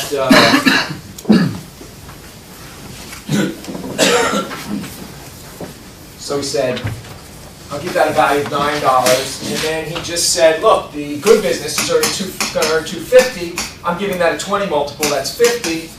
So I think the thing broke it up is worth around $59. Okay, the stock's at 55. So in one sense you can say that's not great. And in answer to Adam's question, well, when would you look at this? In this particular case, I think now's the time to look at this. Number one, I see opportunities in both areas. Okay, believe it or not, and so this is let's just call this a PE of 20, and I don't know if it's good, but I'm just telling you, when I read the paper, what do I see? And, you know, give you an idea. I don't know if any of this comes out to play, and I'm giving you sort of a context to do your work through Wednesday. But basically, this is a 20 PE he's giving to this business. And so my opportunities here, where he's giving us a 16 PE is, and it's earning 56 cents a share, my opportunity in this one is, I think maybe they can earn a lot more than 56 cents on this business. So to stick a multiple on compressed earnings isn't necessarily what this thing could be worth. Yet this isn't really the huge driver in value necessarily, because maybe, you know, $9 to 12 or 13 could be very good. You know, $13.50 would be a 50% gain from here. That's good, but on a $55 stock, not the main driver, but something I might, well, after I do a little work, be willing to own. In other words, I'm willing to own it by paying $55 for the whole thing. Okay? So if I think $9 is probably conservative, then I'm probably thinking that, you know, I really am paying $46 for here. So that here I pay $9. If I'm looking at buying the good business for $46, that's earning $2.50. Okay, so maybe it's down 18 times or whatever it is. Okay, but the point is, I might be willing to hold this anyway, so I might as well buy it now, because in effect I'm buying this business. You know, maybe I get a free kicker of $2, $3, $4 here or more. I don't know. So I'm just telling you my thought process. I don't know if this is really how it's going to play out. There's, you know, a million shares or something like that, so I'm not that panicked that I have to figure this out tomorrow. And I'm hoping not that many people think like I'm thinking, and also have, you know, $40 billion to put to work in this thing. So I think I'll be all right. So anyway, So I think if I pick a conservative value for this, all right, regardless, if I conclude that $9 is conservative, so what am I doing by paying $55? Now I can actually buy I can buy the parent, you know, the nice, good business parent, because, and I'm just assuming I'm buying at 46, and I can take that as a conservative guess. I don't have to wait till it actually happens, because in effect, I'm buying two things I might want to own. So where I said the opportunity here is in the earnings side, okay?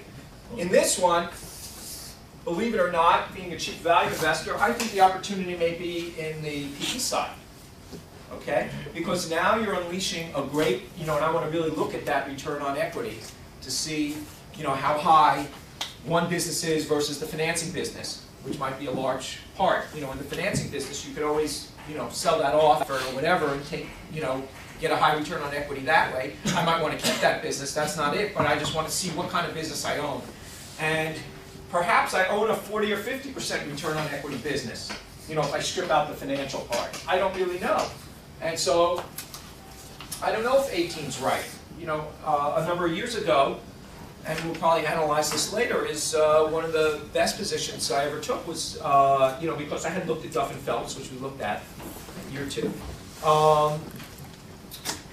You know, I was sort of awake when Dun & Bradstreet was going to spin off Moody's.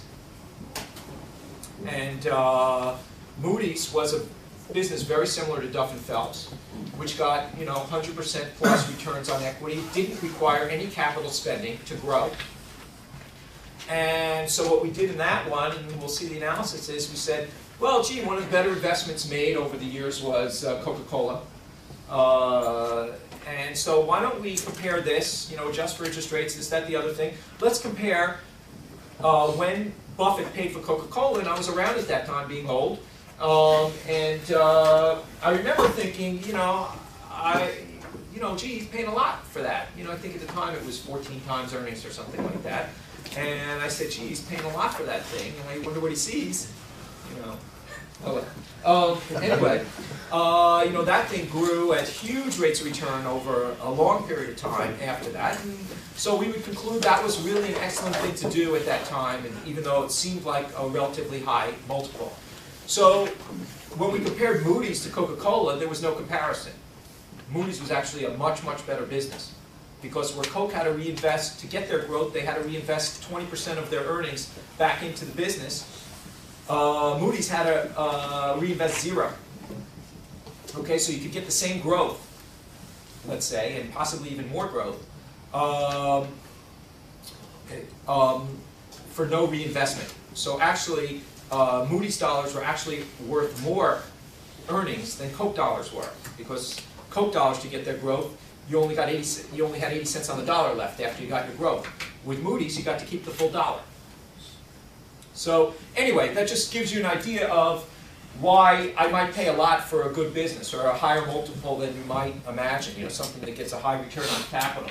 And so if this is truly growing 12 to 15% a year, I'll take you in a second, then, you know, I can project out 3-4 years, what will this thing be earning, if I believe that story after I get done analyzing things.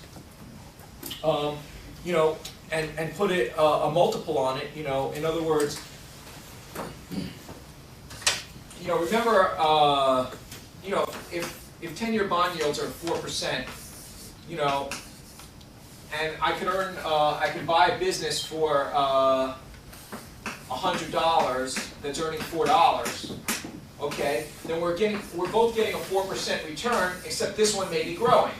Now, what I said to you was, yeah, that's true, but that analysis kind of breaks down when you get to very low interest rates, and I told you I would never use less than 6% for this. So when I'm comparing this, what I would say is, you know, I may take, you know, if you have a 20 PE, right, that would be the equivalent of $5 in earnings you're paying $100 for, so a 5% sort of current yield, all right? And let's say I have to compete with a 6% minimum 10-year bond yield, okay? This can compete if I think it's going to grow a lot, okay?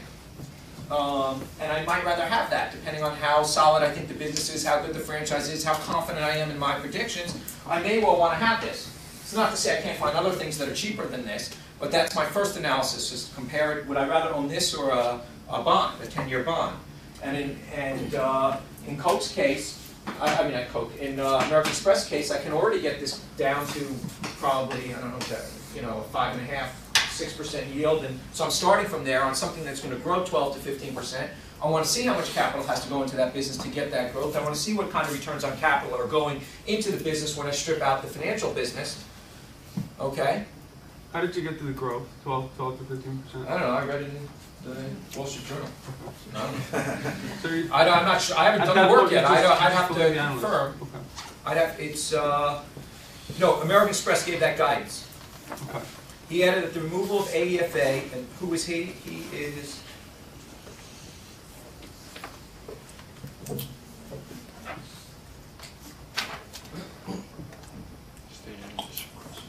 I don't know, but it came from the company. Because, yeah, but it says the high end of its earnings target of 12 to 15%. So the company put out an earnings target of 12 to 15%.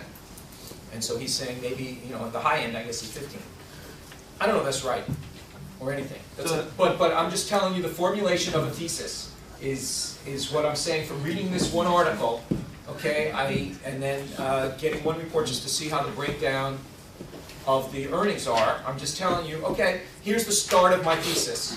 All right, now I got to see if any of this is right and how it works and how I pick it apart and how I'm not just taking the numbers they gave me and how I want to break down the numbers to see how they got there. You know, what's a good business, what's a bad business, or whatever. And you know, it sounds like, gee, you know, that's a lot to figure out in about 40 seconds. Okay, but you know, if you do hundreds of these, okay, over a period of years, those are the first things you think. You don't even have to be smart. You just have to sort of say, well, it worked this way this time, and then this time. And so what we're going to try to do in this class is really practice. Get as much experience as possible. That's why, you know, I want you reading the Value Investors Club site. You know, there is nothing like actually losing money yourself to get really good practice, but by reading as much as possible, you know, that practice will be maybe less painful and you'll learn faster. I don't know, but that's the idea anyway. So your assignment for Wednesday would be to come back to me. I gave you the general thesis. Come back to me with some of your answers on, you know, if any of this makes sense or what makes sense and what doesn't. Splitting up businesses, you know, opportunities. And so here, like I said, I think the opportunity is more likely in the financial advisors in the earnings.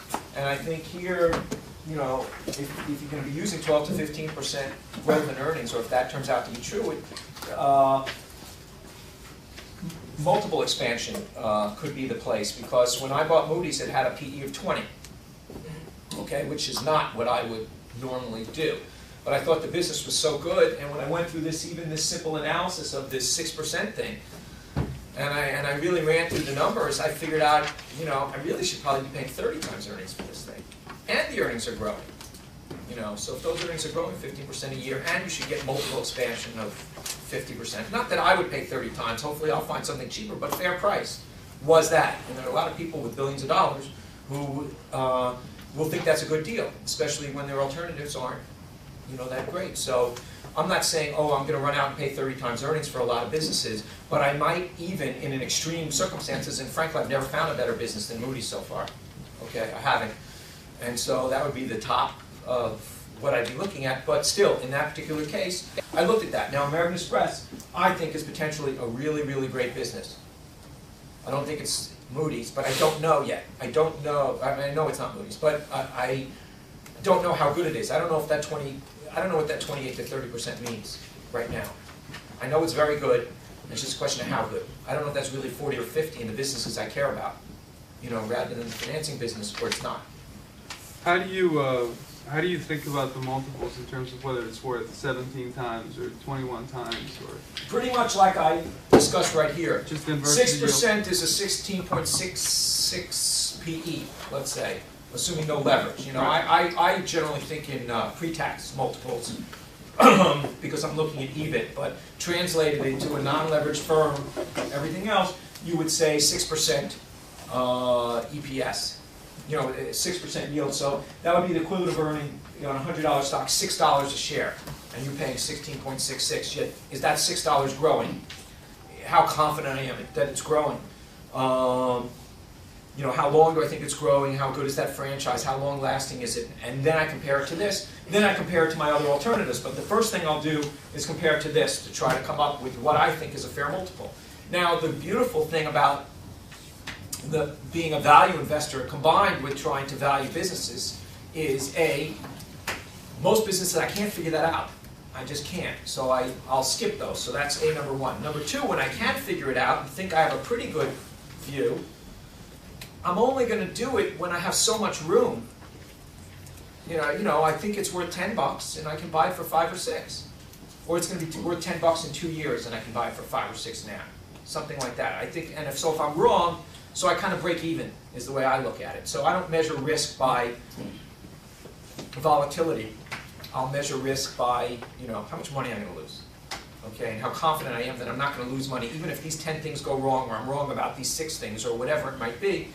I'll measure it by, you know, am I going to lose money?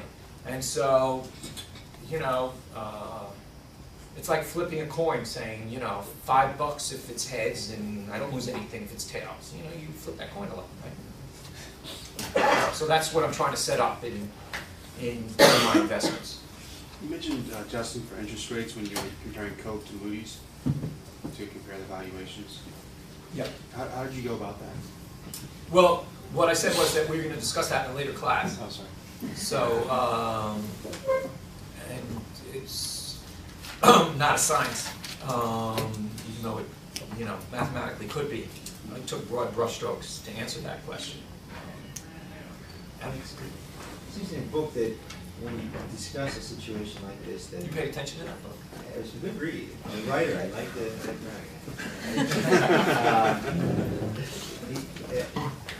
You seem to suggest you start looking at a company like this, but it seems like you really didn't make a decision until you actually set a proxy.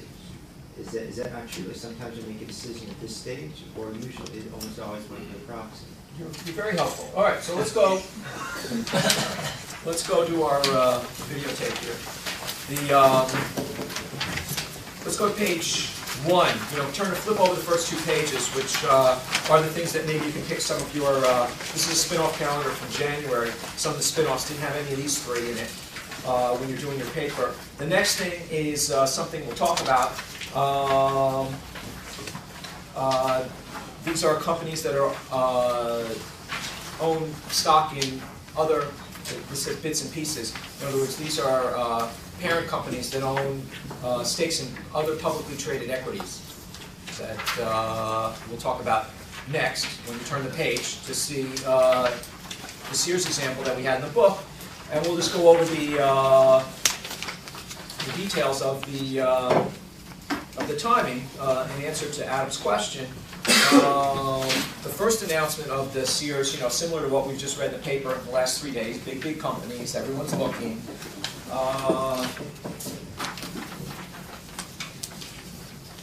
This announcement came out in September of 1992.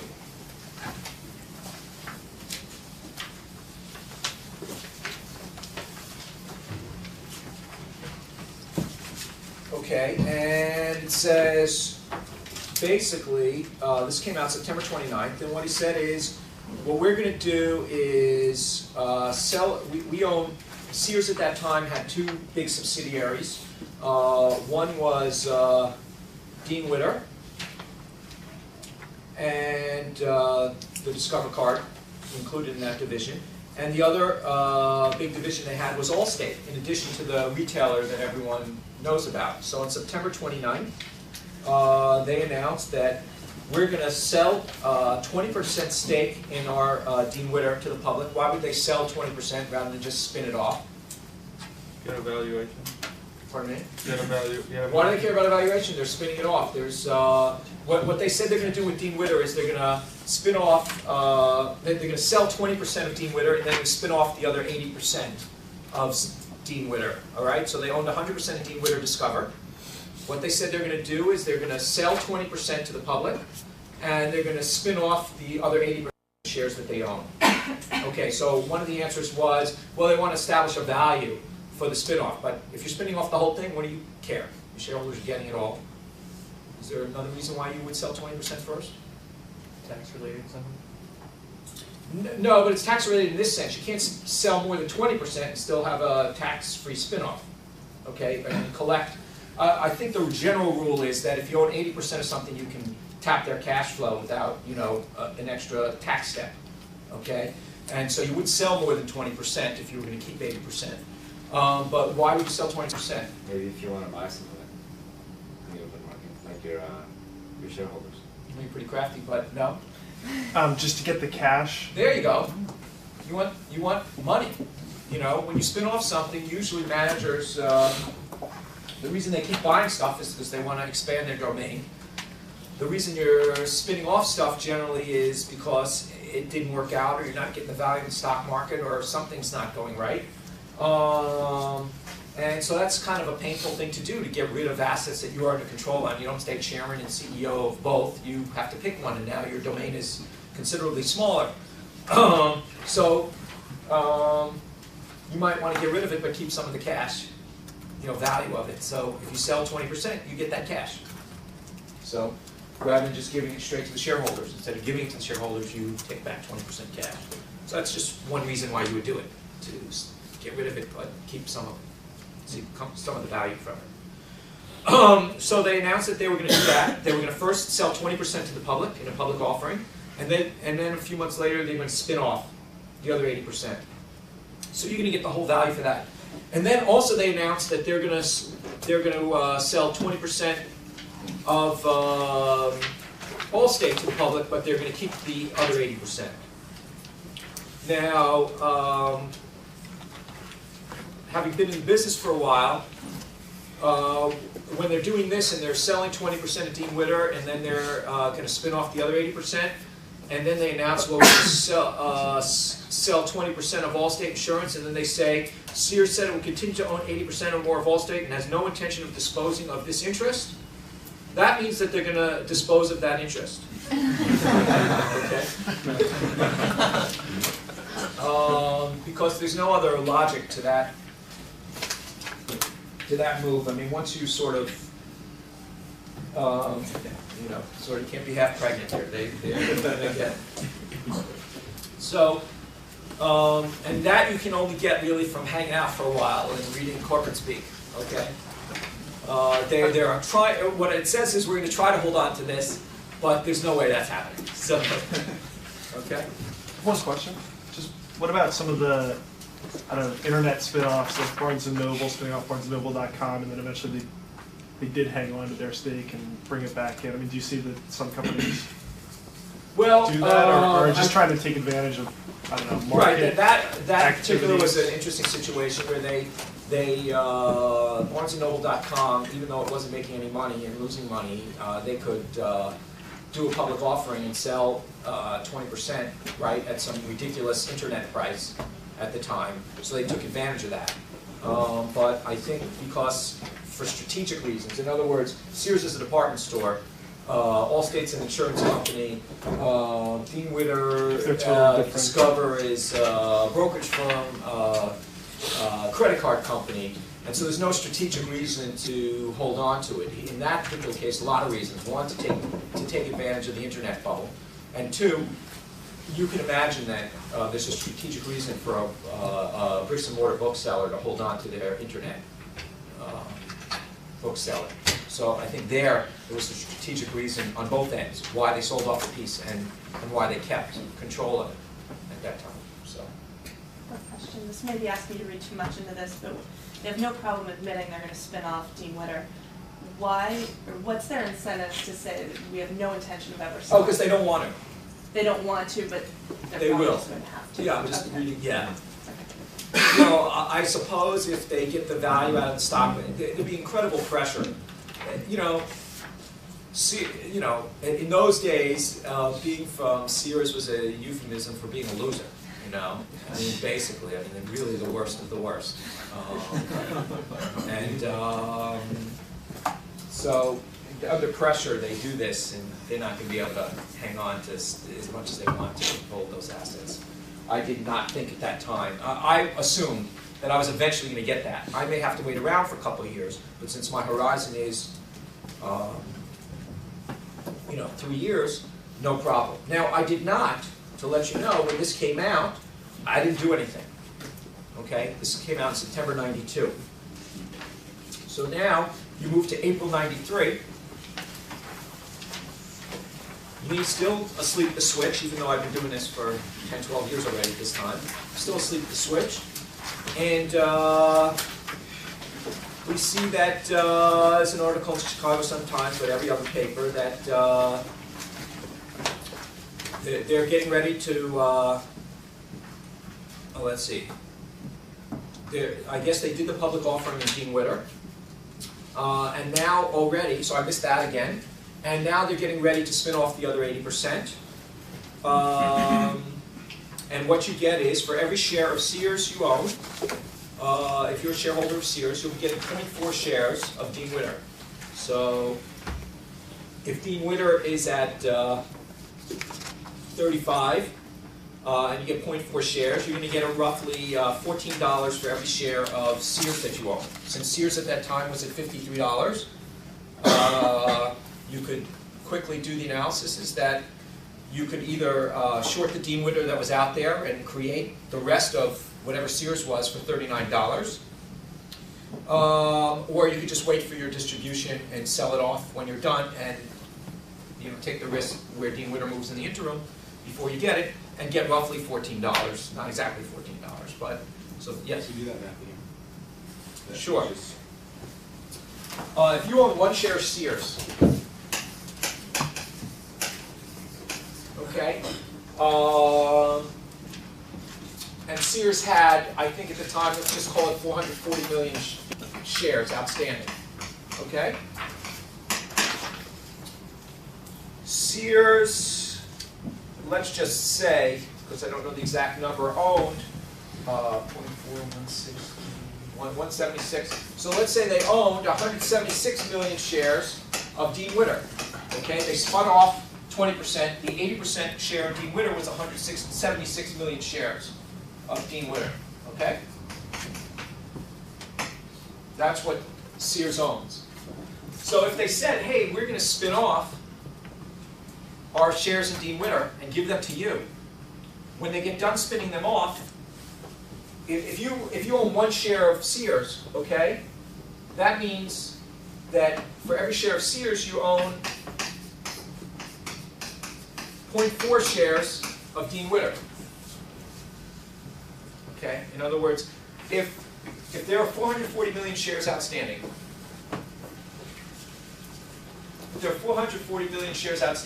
and you're going to get 176 million, they're going to distribute 176 million shares of Dean Witter, that works out to each share of Sears is going to be getting, each owner of a share of Sears is going to get 0.4 shares of Dean Witter. And then what you'll own, now Sears was trading at 53, 0.4 shares of Dean Witter is 0.4 times 35, or wherever it was, is $14. So that means that whatever's left in Sears, which is basically the retailer and the insurance company, Allstate, you're paying $39 for effectively. Are we good? Yeah, when you were talking about it, you could short the outstanding. Okay. Well, you had Dean Witter's trading at 35. So what you could do, let's say they announce that this is taking place, I think this is going to, they're announcing this is going to take place in a few months, let's just say, okay? And this is April. And you say, you know what, I want to own the rest of Sears and Allstate, but I really don't want to own Dean Witter at $35 a share. That seems pricey to me. So what I'm going to do, since I know in a couple months, I'll buy a share of Sears, and since I know in a couple months, I'm going to be getting 0.4 shares of Dean Witter from my Sears stake, right? It's like a dividend, right? Then if I short 0.4 shares for every share I own, I'll be effectively taking in $14. Now if it goes up, I will have been worse off for doing that. If it goes down, I will be better off. But my assumption is either I don't have an opinion on Dean Witter, or it's overpriced, or whatever. Usually it's I don't have an opinion on Dean Witter, and I do have an opinion on the remaining company, okay? Then I'll do that. So the point of this exercise, though, So that's April. They announce, you know, we're going to be spinning off this point. You're going to get 0.4 shares. You know, you pretty much knew that already. But now they're announcing, you know, hey, it's in action. I know we said this in September. Now it's April. We're getting our act together and we're doing this thing. So the next page.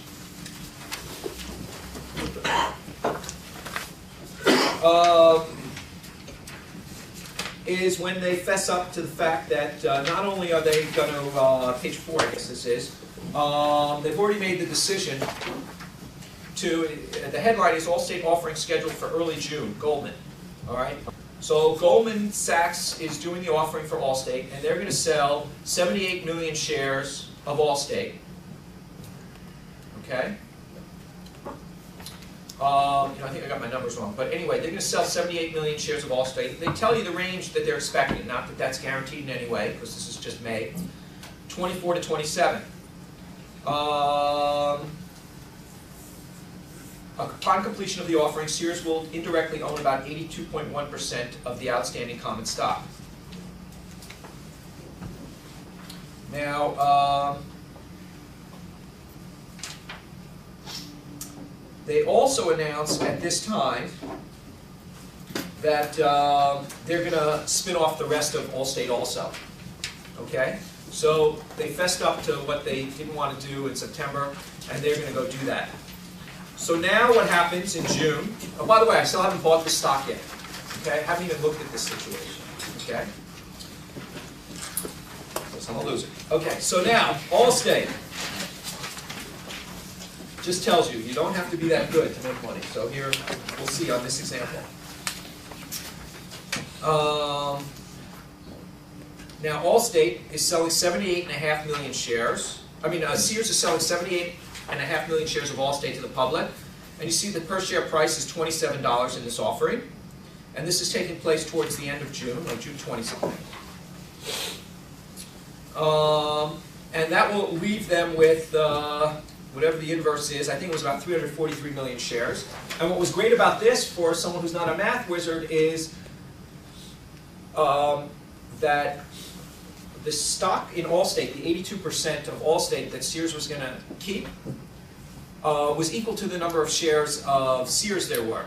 So in other words, what you were left with, once they did this offering, was one share of Allstate. Okay? So you still haven't got your Dean Witter yet. That's happening in July. Okay? You're going to get 0.4 shares of Dean Witter and 1 share of Allstate. For each share of Sears? For each share of Sears. You're going to get distributed 1 share of Allstate and 0.4 shares of Dean Witter. I'm still not following this, though. So there it is, directors of Sears, or it says June 18th, directors of Sears Roebuck Friday approved the spinoff of the company's 80% interest in Dean Witter, Discover, to Sears shareholders. Okay, so they're spinning off that 80%, which is equal to about 1 share for every share of Sears you own. So there's the announcement, June 18th. Completely missed this also. Luckily, on page 8, we have, this is an interview with Michael Price and Barron's, not exactly hidden, July 5th.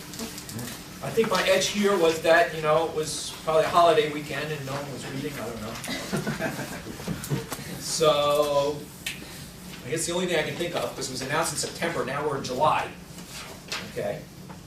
And I see this interview with Michael Price, who I think is a smart guy, so, when he's written up, I skim through Barron's. If I see somebody that I think is smart, I'll read about them. And so I'm reading this interview, and he says, it's highlighted on the left, with those 2 black lines. It says, Sears, on the other hand, has gone faster than expected, both in terms of its sale of Allstate and its spin-off of the rest of Dean Witter. Sears will be left with the retailer. And at $54,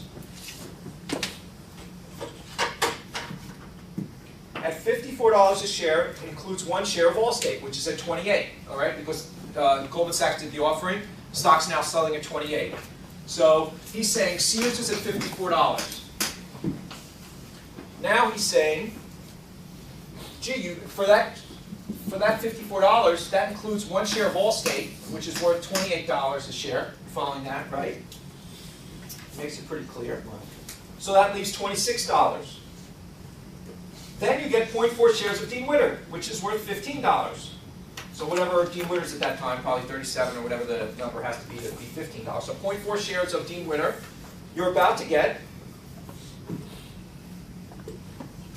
$15. So that adds up to $43. That leaves $10 or $11.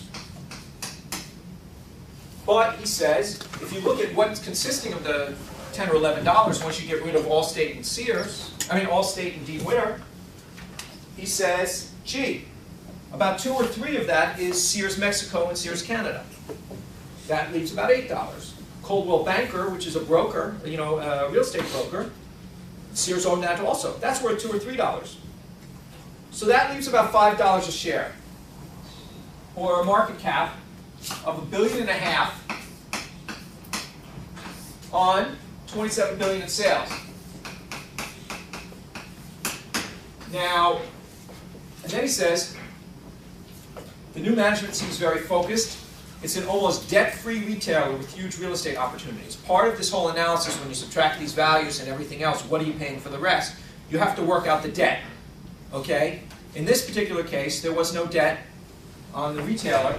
So truly, you had a market cap, or an EV of $1.5 billion, sales of $27 billion. It's about 6% on the dollar of sales. Okay? So this is when I finally wake up. There were, 20 announcements, big, this is not a hidden thing, Sears. It's been in the papers a lot. They're doing all kinds of offerings. Dean Witter's not unknown. Allstate's very big name. I'm sleeping this whole time, okay? Now, and I do spin-offs for a living. That's pretty sad, right? So, so nevertheless, I say, gee, that looks good. So, and unbelievably, I guess I'm the only one who reads about my price in Barron's, because what I was able to do after reading this was, if you turn to page 10, I guess that little circle, I took out an S&P tear sheet. We used to use these before computers, or the internet, or whatever. And I think we actually had computers back then. But, and I just did a quick and dirty. And if I look on page 11, I see that last year, JCPenney, and I categorized this as a crummy retailer. And I categorized Sears as kind of a crummy retailer. JCPenney had about $19 billion in sales. According to the front of this thing, the stock was around 41. There were 235 million shares and some preferred and all that stuff, but let's just call it 10 billion. It was actually higher. And so this is, whatever it is, 55% of sales. Just as a quick and dirty. See what, compare one crummy, forget about earnings and everything else, just, I'm looking, I don't want to work too hard, because, it's not fun. So, Michael Price is saying 6% on sales. And then I look at JCPenney, not even including their debt, okay, which is $2.5 billion. I don't know if that's credit cards or what, so I don't, let's just exclude that without their debt, okay? This is called the price sales. If you added the debt in, obviously it's trading even a higher price than I'm saying, percentage of sales, but I'm not sure if that's credit card. So, right here I see right away 55% of sales. And here we have 5 and it's probably like, what does this work out to? 1.5 divided by 27. Anyone have that? So 5.5%. Yeah, 5.5% of sales. And you throw in the debt and whatever. So, all right, so 5.5% of sales. So I'm saying, gee, this is priced 10 times. Because I remember the 10 times, so that's why the 5.5%, right? This is trading on at least a price sales basis 10 times higher. They both stink. I mean, JCPenney is no great shape. Okay? You have to compare earnings. You have to do a lot of stuff other than this quick and dirty. But even if Sears wasn't earning as much as JCPenney, I don't remember the answer to that, you would say, gee, they're both sort of hitting the same markets, and these guys have this kind of valuation. Maybe it's overvalued, but 5.5% means maybe something could be fixed here. Or maybe this is just way too cheap, or I don't know. But it's 1/10 the price of JCPenney on that metric. So, a few weeks later, they spin off both these things. And I'm able, what happens is I think they spin off the Dean Witter, and then I short out the Allstate and create a spread. And then I get the Allstate back in a couple months, or a month or two. So for $5, as Michael Price said, I was getting something that I think could be worth $50. Just quick and dirty. I think I probably did a little more work than that, but that's sort of how it came out. And, you know, in the next, I'd say it took 2 months, but this thing at $5 went to 30, 2 months after I missed everything and just read it, my price. And eventually it did go to 50. So, this was, you know, so I guess before I give you a break, how the heck did that happen? This thing's been out for months. This thing's been out for months, right? I missed it September, I missed it March, I missed it April, I missed the offering in June, I missed the Dean Witter offering, I missed the announcement of the spin-off. Michael Price lays the whole thing out for the entire world. I am then able, over the next 2 weeks, to buy whatever I want. Okay? And I should go back and have that conversation with Harvey Golub, right, about efficient markets. But the question is, how is that even possible? How are we going to make money in American Express, Hewlett Packard, Sara Lee? You know, the front page of the Wall Street Journal for a long time. They're going to do these things now. Hewlett Packard's, Sara Lee's not happening for 1.5 years, they claim. Hewlett Packard hasn't even been announced yet. It's going to happen, but they haven't announced it yet. And American Express is taking their sweet time too. Okay? And so there's plenty of time for everyone to find it. And, you know, this was front page news back when I found this thing at Sears, and this stuff keeps happening. So the question is, how is that possible? How is that possible? That this is, you know, and I mean, Michael Price laid it out. I mean, like Barron's is a, you know, wasn't written in, you know, Swahili news or something. I mean, it was like, it was, you know, written in Barron's, which, you know, financial guys read, sort of, you know, guys who manage money and stuff. Not to mention the Wall Street Journal and every other publication. So I'm just kind of curious, you know. They have to say that because it's back to 1992. Right, all right, that would be one answer. Yeah. And then, I'm going to make a lot of money from one of those three. I'm not telling you which one. When I wrote one of the questions was, you know, well, you wrote the book, you ruined it for everybody, that stinks, blah, blah, blah. Well, you know what? The first year after I wrote the book, you know, spin-offs did crummy. Now they've done incredibly well. There was, it's just things don't change. I mean, this guy wrote this book in 1958. He didn't ruin it for anybody. I think I'm the only one who bought a copy. It took me 40 years. But this stuff's been around. And it was around then. There were plenty of guys looking at this stuff, and this was Sears. We're not talking about obscure spin-offs, okay? I would agree with your argument if we're talking about obscure spin-offs, not on the front page of the Wall Street Journal, not huge market caps, especially for that time. This was a huge market. Very high-profile businesses. Michael Price, pretty high-profile guy at the time, and it wasn't really like the Stone Age, as much as you might think it was. Things haven't, you know, and I'm telling you that I'm not worried about making money doing this stuff. So I just was curious what your explanation for why this, you know, we can do this stuff. I mean, it's sort of a lengthy time process for a lot of investors. People lose focus on what actually going on in the company. Now, Michael Price wrote this up on July 5th, and so I had 2 weeks to buy this thing before it started. Actually, I mean, I think there's some merit to the argument that you probably got helped by it being in the Barrens over July 4th weekend. I didn't buy it yet. It hurt me. I mean, I wish he just called me.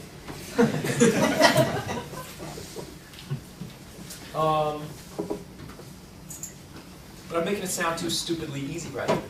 It's sort of a hiding in plain sight sort of thing that everybody knows. American, American Express Financial Advisors is a crappy business. Why would anyone want to own it? Don't bother, and so nobody bothers. Could be. I mean, that's part of it. I think it's messy. An institution's not going to, want to own this piece, that piece. I like Dean Witter. I don't like this. It's messy. But you don't think, I mean, that there's plenty of hedge funds to go around to take that risk and create the spread shorting stock. Well, yeah, I had a short for a week or two. Yeah, but I mean, it's not that institutions don't want to own it, I wouldn't think.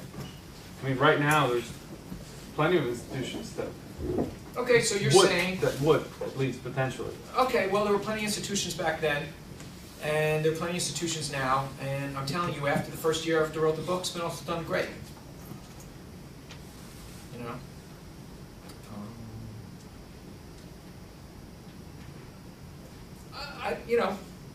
Isn't it good though?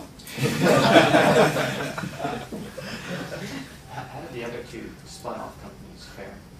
Because maybe it's just difficult to value the three together. Well, I answer this a lot in the class. I don't know and I don't care. I created this thing for $5 and it went to 30 in 2 months, so that was good. But they both actually, to my knowledge, didn't cave in any way. There wasn't like some Palm 3 Comp thing that had a short window or something like that. This was really oh, by the way, I wrote the book. I did Palm 3 Comp, and I created, I did the same thing. I bought Palm and I shorted, I bought 3 Com and I shorted Palm. And I was able to own the rest of 3 Com for negative $23, which I thought was a good deal. They paid me $23 to take the rest. I thought that was really good. So that wasn't that long ago, but that was really, inexplicable. Well, I clearly can't explain it. So anyway, bottom line is, this stuff happens, okay? This is a particularly blatant one, but these are blatant ones too, and there's going to be a lot of money to be made, and I tried to help you in the beginning say, well, everyone's not going to really be looking at it that way. Where's my opportunity here, where's my opportunity there? And if you own 30, 40, 50 stocks, you're not going to spend a lot of time really analyzing the messy ones and this and that. There are plenty of hedge funds out there, but they're all subject to the same biases and they do what their friend's doing or whatever it is. They don't, it is somewhat hiding in plain sight. It is that it's complicated. It is that perhaps you have to think about it in a little different way, and we have to practice that. And I'm better at it than I was 20 years ago, and I've seen a lot of things, and experience is good. But Michael Price, laid it out for me. I even missed it. Or was too lazy to look at it, or whatever it might be, and here, a very easy one. And despite what anyone tells you, obviously I'm showing you one of the better ones, but this stuff's out there, and just, last 3 days, tons of fodder for this kind of analysis, and there are different times to get in. There's plenty of time to get in. Sometimes you should get in early because the split up is a good thing, and you have to analyze that quickly. So I would look at this and say, you know what I really want to own, if you're kind of screwed, if you wanted to own, I took it off the board, but if you want to own American Express Financial Advisors, and it's the $9 piece of the $55 stock, you got to wait, because you don't want to take on that big $46 thing that you can't hedge out in exchange to get the $9 thing, bless you, that you think is cheap. But like I said, I might be interested in the main business. Don't know yet. You're going to tell me on Wednesday. But I might be interested in the main business. And if I think that $9 is pretty conservative for the other one, I may be able to play right now. Okay? I may be able to buy this thing right now at $55 because I'm not taking on that huge elephant with me. I'm actually buying a piece of something that may be cheap. And I don't really think it's expensive. I don't know if that's the case, Steve. Just wanted to understand your trading strategy. You bought after Dean Witter was dispersed, or before? I bought, I think, a week before it was dispersed. I shorted it out, but you didn't have to, you know, in this particular case, let me explain something. You shorted once he's off. No, I shorted it the week before it was spun off and covered my short within a week. However, you didn't have to do any of that fancy stuff. Because number one, if you looked at Allstate, and Dean Witter you're getting in a week, Allstate you're getting in a month or two. Now Allstate was a very stodgy insurance company, not trading at particularly high value. Okay? In other words, it was a very average to low price at that time. It was trading, it was trading in line with all the other guys. I didn't think it was expensive. There was really no reason to hedge it other than this was so good. I wanted to buy so much that I didn't really want to take the Allstate risk with it. But just a regular shareholder could be like the American Express. And to me it was like, look, I'm willing to buy American Express now if I like if I like the travel-related service business, because the good business, because that's a big chunk. And as long as I feel pretty good that that $9 is going to be worth 8 or 10, then that's not going to be the driver of whether I want to own this. And I wouldn't even short, and if I could short out the 20% that's trading, I wouldn't. So you borrowed one Allstate and 0.4 of Dean Witter, and you bought Sears. And then I got the 0.4 Dean Witter back in 1 week. And then I got the Allstate back in 2 months. And actually, what I did was, so that I could buy a lot, which was something that was less available then, I did a derivative trade where I just laid out the $5. And, you know, was long and assumed that the two, so I just, and literally invested $5 in this thing. I guess that's where I was getting at, because, I mean, what was the rationale if one you were going to get in a week, the other one you were going to get in 2 months? Well, I only buy the Sears. I just wanted to know why you... Why? Because I did not think if I was long Sears and short Allstate that I was really taking any risk, since I'm getting my Allstate shares. I'm taking the 2 months risk as it, you know, not even risk, but just 2 months till I got the shares to cover my short. So I wanted to buy a lot, and I didn't have enough money. So I wanted to just lay out my $5 rather than, you know, 33, even though I didn't, you know, even though I thought there was 30, 40 bucks a room in this thing. So as an individual investor, you still could have, you know, taken huge advantage of this thing. You mentioned that you shorted the Allstate and the Dean Witter before their public offering. No, not before their public offering. Before they was 80% was spun off. After their public offering. So you still can borrow the stocks. Yeah, there were hundreds and hundreds of millions of shares outstanding. Okay, so that was not tight. That was not tight. What percent of your portfolio are you putting in a position like this when you say, well, this is a big upside? Yeah. We'll talk about portfolio management. I'm on the... You only have a few positions, so obviously it's yeah, I'm on the scale. I'm on the extreme scale of, gee, I can make 10 times my money. How much should I put in here? And it, you know, whatever model you throw that into, it's like a lot, right? You want to put a big percentage of your portfolio in there. So I don't remember the specific amount, but it was, you know, huge. Anyway, I'll give you come back in 10 after. And I'll let you go.